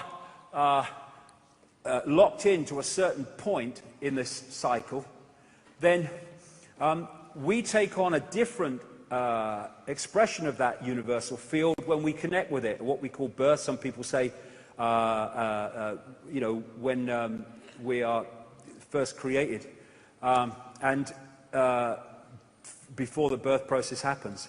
But therefore, we take on a different field, part of the universal field. So as we go through life, we are going to be influenced and be affected by the greater changes in the greater field as the planets move around and go into their conjunctions and stuff, than someone who comes in at a different point and therefore takes on a different expression of that field. It's all energy interacting with each other, information interacting with each other. And when you take the holographic nature of reality, never mind the greater consciousness, even at the level of the body, we are a smaller version of the universe. Because the universe is holographic, therefore we are a smaller version of the universe. We've come a bloody long way from Charlie Smith driving his bus and Ethel Jones at the store, that they want us to believe we are. Then there's the digital level. This is another level which can explain a lot of things. Then now, this is getting closer and closer to our reality now, our experienced reality. They're now creating digital holograms. This is a mainstream media report about them, and it says and they looked real, so real that when Ford used a digital hologram to show off a car concept model, people stopped, afraid to walk into it. They thought the holographic car was really there. That car is a hologram. It's not solid, but just appears so. This digital hologram has taken it even further. Now, what are numbers? What is this digital level? It's the digital level of the universe that numerology comes in to. Because all these different levels, the waveform, the electrical, the digital, and the holographic, are all expressions of the same information. They just express themselves differently, but it's the same information. So these numbers at the digital level are number expressions of vibrational information states. And the ancients, when they used to build their buildings, and they used to build them under this sacred geometry, as they call it, with pi, golden mean, the Fibonacci sequence that you find throughout nature, they knew that if they got the digital, they call it that, the numbers right, the mathematics right, then they were bringing into that building certain information vibrational states, because that is just a reflection of that. If you get the numbers right, you create vibrational information here that expresses that, or it goes the other way. And they understood that. So get the numbers right, you get the information in the building you're building right. And they are expressing A, C, G, and T, the codes of DNA, now as binary codes, on-off electrical charges. Where do you find them? In computers. And so, what does this all mean? I'm not sure, but we'll see. What does all this mean? It means we're living a false identity. And it's that false identity that holds us in servitude. We think we're humans, which is an experience. What we are is infinite awareness having that experience. And once we self-identify with the experience instead of with I am all that is ever can be, then we're pulled into the matrix, we're pulled into the illusion, we're pulled into enslavement. You can see on the lower levels of the greater self now this technology that can capture these energy fields. And of course, near-death experiencers who've left the holographic level have experienced some of these other levels that I'm talking about, and some of these other states beyond the illusion. And I studied this a lot for many years during my research, and the common themes that people repeat are incredible. This is one that encapsulates everything that I've been talking about, a near-death experience telling of what happened to him. He said, everything from the beginning, my birth, my ancestors, my children, my wife, everything comes together simultaneously. I saw everything about me and about everyone who was around me. I saw everything they were thinking now, what they thought then, what was happening before, what was happening now. There is no time. There is no sequence of events, no such thing as limitation of distance, of period, of place. I could be anywhere I wanted to be simultaneously. That is who we are, and that is what the control system is desperate for us not to remember.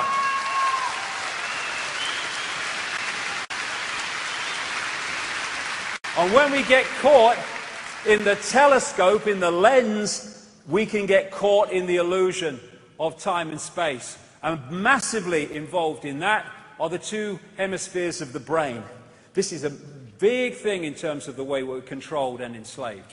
There are two hemispheres of the brain, the left and right, and then there is this bridge, corpus callosum, that's supposed to be the means through which they talk to each other. They have very, very different personalities, very, very different ways of decoding reality. Ideal, we are whole brain people and get the best of both. Goal of the control system, stick them in the left brain, shut the right brain down. So the left side of the brain is logical in its version of logic, and it is sequential. What it does is take happenings in the now and it puts them in a sequence. And we call this sequence time. And the faster it moves the sequence, the faster time seems to be passing. The slower it moves the sequence, the slower time seems to be passing. Thus, when you are in a situation you don't like, oh, time's passing so slow. Situation you love, oh my goodness, is that the time? It's flown today. It's because the sequence is being put together in a different experiential way. That's time. Oh my goodness me. No, it's the left side of the brain. It's, this is the big one. It looks at things in parts. The left side of the brain sees everything as apart from everything else. It doesn't see pictures, it sees dots. It doesn't connect dots, it sees dots. And that's what they want. Is one of the reasons they want is in the left side of the brain. The right side of the brain is intuitive. The right side of the brain and the heart are very, very, very much connected.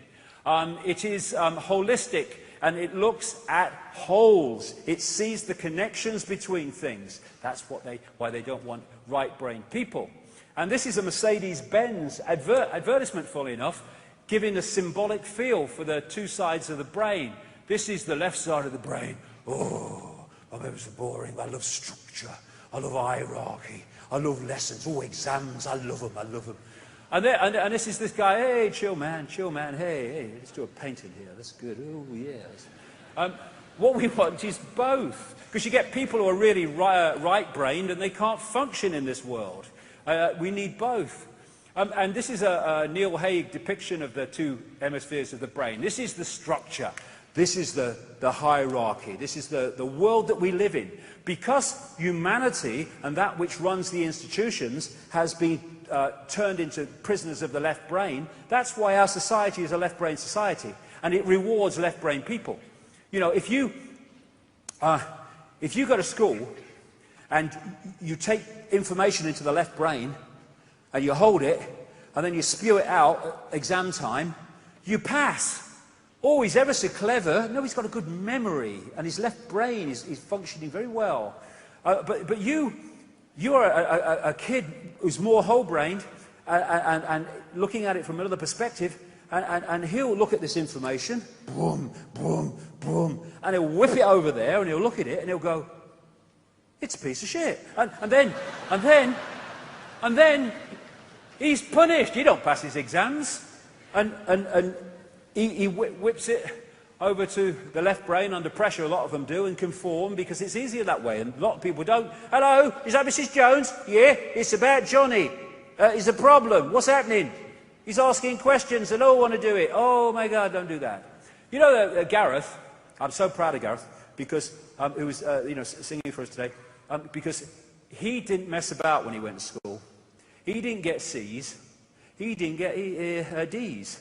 He got E's, right? And because he couldn't give a shit. And 30 years later, he's an incredibly intelligent man, right?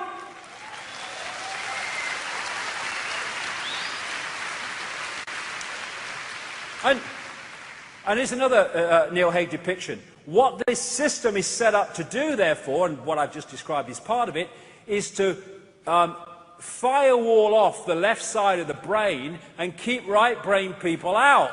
And left-brain people, therefore, are very suspicious of right-brain people. He's a bit of a bloody loony, he is, and all that stuff. This is the artist. This is the maverick. This is the visionary. This is the one that can see beyond the illusion. But they want the focus of attention in the left side of the brain. Hey, look, mate, honestly, mate, okay, I'm standing here, I've got reddish hair, I've got a brown bloody T-shirt on, there's a big word called doom on the bloody... No, mate, it can't be. I'm driving down the road, I'm going to vote for Obama. You know, I mean, the illusion is just so massive. And this is Jill Bolte-Taylor, she's a brain scientist, and she had a stroke in the left side of the brain in 1996, one morning, and as the stroke was happening, she was getting more and more outside of this reality that we call the real world. And what was happening is that her left side of the brain was no longer decoding reality as it should because it was malfunctioning. Suddenly, her hands didn't look like hands anymore. There was no point where her body ended and the rest of the room started. It was one energy field. She, in her words, lost 37 years of emotional baggage because the baggage was in the operating system and it was no longer being decoded, thus she wasn't experiencing it. And she said that during this stroke, when it was happening, she didn't realize it was a stroke for a while. She actually remained conscious for a lot of time, which is why she was able to retell the experience. And she said at one point, she's trying to call work to get some help. But she gets the business cards. She's trying to see the number, because she can't remember the number. But she can't see numbers. All she can see is digital squiggles. Why? Because the left side of the brain had stopped decoding through the digital into the holographic, and thus she'd gone back to the digital, and she was seeing that level of reality.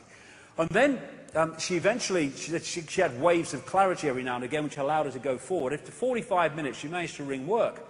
So she rings work, and the guy must have picked it up and said hello, or something like that, and all she heard at the other end was woof, woof, woof. And she said, I said to him, it's Jill, I'm in trouble. She's sure as hell, she said, I said, it's Jill, I'm in trouble. But all she heard herself say was woof, woof, woof. Why? Because the vibrational information she was hearing from herself, the vibrational information coming from the guy at the other end, was no longer being decoded accurately through to words that she understood. It was being distorted. Thus she wasn't hearing it, because she only hears it when the brain decodes it. This is a guy called Stephen Wiltshire. Became very well known. He's what they call an autistic savant. They find it very difficult often to interact with this world, but they have brilliant gifts. And he became well known because the BBC flew him up into a helicopter over London for something like 30 minutes without a notepad, or not that it would bloody helped. And he just looked out the window, and he came back and he drew London from the air with incredible accuracy, even getting the number of windows in major buildings correct. And this is another autistic savant called Daniel Tammet, and he's got a computer-like way of filtering and decoding numbers, and also learns languages in a ridiculously short time, including amazingly difficult languages like Icelandic. He went on to an Icelandic television program 1 week and was challenged to come back the following week speaking fluent Icelandic, and he did it. And his language teacher said, this man's not human. Oh, yes, he is. He's the human that we should be if this control system was not suppressing us as it is. And so what the left side of the brain would do is go, Sam, team, that's right. What the right side of the brain does, which is where these are coming from massively, it goes, gotcha. When Stephen Wiltshire is looking out the helicopter, he's not going, oh, that's got one bit, start, hold it, one window, no. His right side of his brain is going, gotcha. The lot, picture. That's who we really are, and they are expressing fantastic gifts to give us a reminder of who we really are. They are capturing or accessing deeper levels of infinite potential, which people are not doing when they're held in the five senses. And people say, well, you left school at 15 and you didn't even pass your 11 plus. You went to Crown Hill Secondary Modern. You weren't very good there either. Well, they know what they're talking about. Why don't they tell us? Well, I'll tell you why they don't tell us, because they don't bloody know half the time, because the funding and the structure of science makes sure they don't know. And singing from the song sheet to maintain your credibility within mainstream science, make sure they don't know. But also, the disciplines of science are looking at dots. This is my discipline. This is my discipline. And they fight for funding and prestige. They don't bloody talk to each other half the time. They don't connect dots. They're just focused on one dot. And if you look at the world like that, how the hell are you going to connect the dots to see how the world picture is put together? You're not. We worship the intellect. Boom, boom. Have you noticed? Not by accident. They're putting kids through what you might call academic type subjects, boom, left brain, earlier and earlier. You know why? Because letting kids play and play and play is ad-lib, it's creative, it's imagination. Boom, boom, boom. They don't want that. They want them in here as early as possible. Kids shouldn't be going to bloody school at that age. They should be playing the wonder of the bloody world.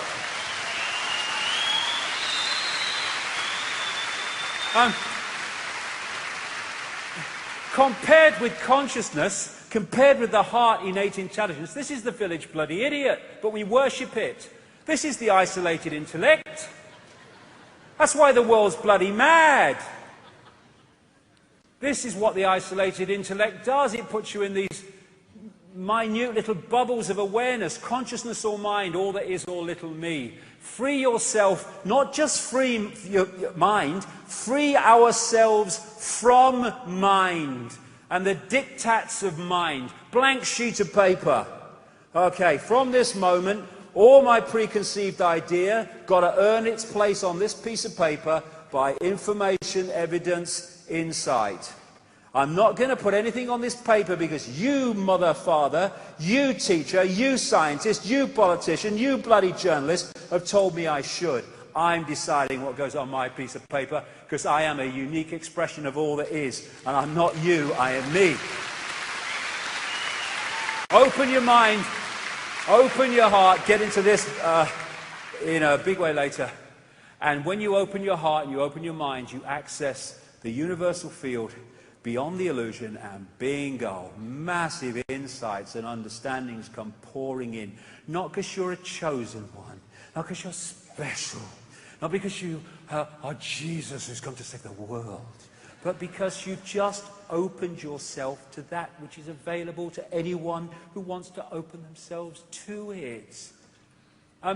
All possibility, infinite love is the only truth. Everything else is illusion. And this fork on the road, are we going to go with the head, which has got us into this bloody mess, or are we going to go with the heart, which takes another look at everything?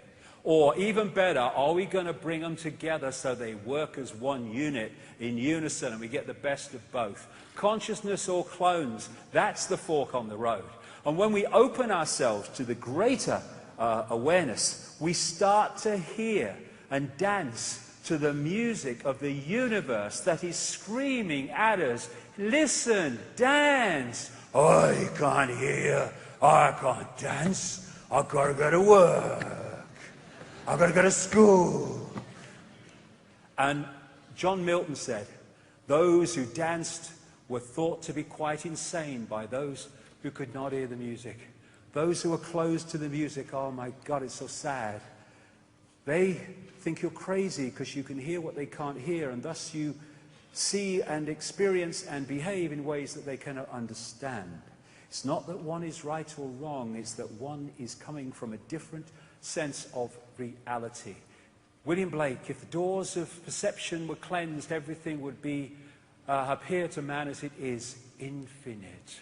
The conspiracy wants to make sure those doors to perception are never cleansed. And they do it through manipulation of our perceptions, through words, through religion, through education, through food additives that distort the brain and rewire it. And George Carlin, the great George Carlin, American comedian, he said, they don't want a population of citizens capable of critical thinking. They don't want well-informed, well-educated people capable of critical thinking. They're not interested in that. That doesn't help them. That's against their interests. They don't want people who are smart enough to sit around the kitchen table and figure out how badly they're getting fucked by a system that threw them overboard 30 years ago. That's what they don't want. And what, as I come to the end of this first part, what we have been subjected to, not just these generations, but for generations untold, is a gigantic hoax. A hoax that has sold us a fake reality, a fake version of how we should live our lives, and thus they have enslaved infinite awareness in a perception of little me. And here's a short video. It is absolutely brilliant, and it encapsulates the point I'm making here. This is fantastic. In music, one doesn't make the end of the composition the point of the composition. If that were so, the best conductors would be those who played fastest. And there would be composers who wrote only finales. People go to concerts just to hear one crashing chord, because that's the end. But we don't see that as something brought by our education into our everyday conduct. We've got a system of schooling that gives a completely different impression. It's all graded. And what we do is we put the child into the corridor of this grade system with a kind of, come on, kitty, kitty, kitty. And yeah, you go to kindergarten, you know. And that's a great thing because when you finish that, you'll get into first grade. Woo! And then come on, first grade leads to second grade and so on. And then you get out of grade school, you go to high school. And it's revving up, the thing is coming. Then you're going to go to college. And by Jove, then you get into graduate school. And when you're through with graduate school, you go out to join the world. And then you get into some racket where you're selling insurance. And they've got that quota to make. And you're going to make that. And all the time, the thing is coming. It's coming. It's coming. That great thing, the success you're working for. Then when you wake up one day about 40 years old, you say, my God, I've arrived. I'm there. And you don't feel very different from what you always felt. And there's a slight letdown because you feel there's a hoax. And there was a hoax. A dreadful hoax. They made you miss everything. We thought of life by analogy with a journey, with a pilgrimage, which had a serious purpose at the end, and the thing was to get to that end, success or whatever it is, or maybe heaven after you're dead. But we missed the point the whole way along. It was a musical thing, and you were supposed to sing or to dance while the music was being played. Exactly. That is so brilliant. That's so brilliant. So, we're back to the little question. Why? Why is it like that? Why is the hoax? Who's behind the hoax? It's a multi-level conspiracy. Who is controlling our sense of reality? Well, the rabbit hole goes so deep in answering that question. And in part two, when we've had a break for an hour for some lunch, and we'll be back absolutely on an hour, because I've got so much to get through today, I will be going, in my experience anyway, deeper in the rabbit hole than has gone before in seeing where this is all coming from. And that's the end of part one. See you in an hour. Thank you very much. Thank you.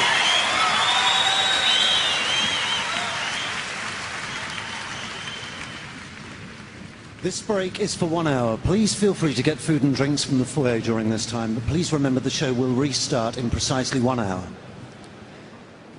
David Icke was changed forever in 1991 after a series of extraordinary experiences amid the ancient sites and stunning landscapes of Peru. What happened set him on an incredible journey that's brought mass ridicule, dismissal, but ultimately recognition that he has something unique to say about the world, the nature of reality, and the forces that manipulate and dictate the direction of human society. David Icke returned to Peru follows the incredible places that he visited on that first momentous trip, plus many more. A group from around the world went with him to the breathtaking Machu Picchu, Lake Titicaca, and other locations and power centers in this incredible country. This new and exclusive DVD is available to buy in the foyer now. Please just ask one of the sales assistants for details.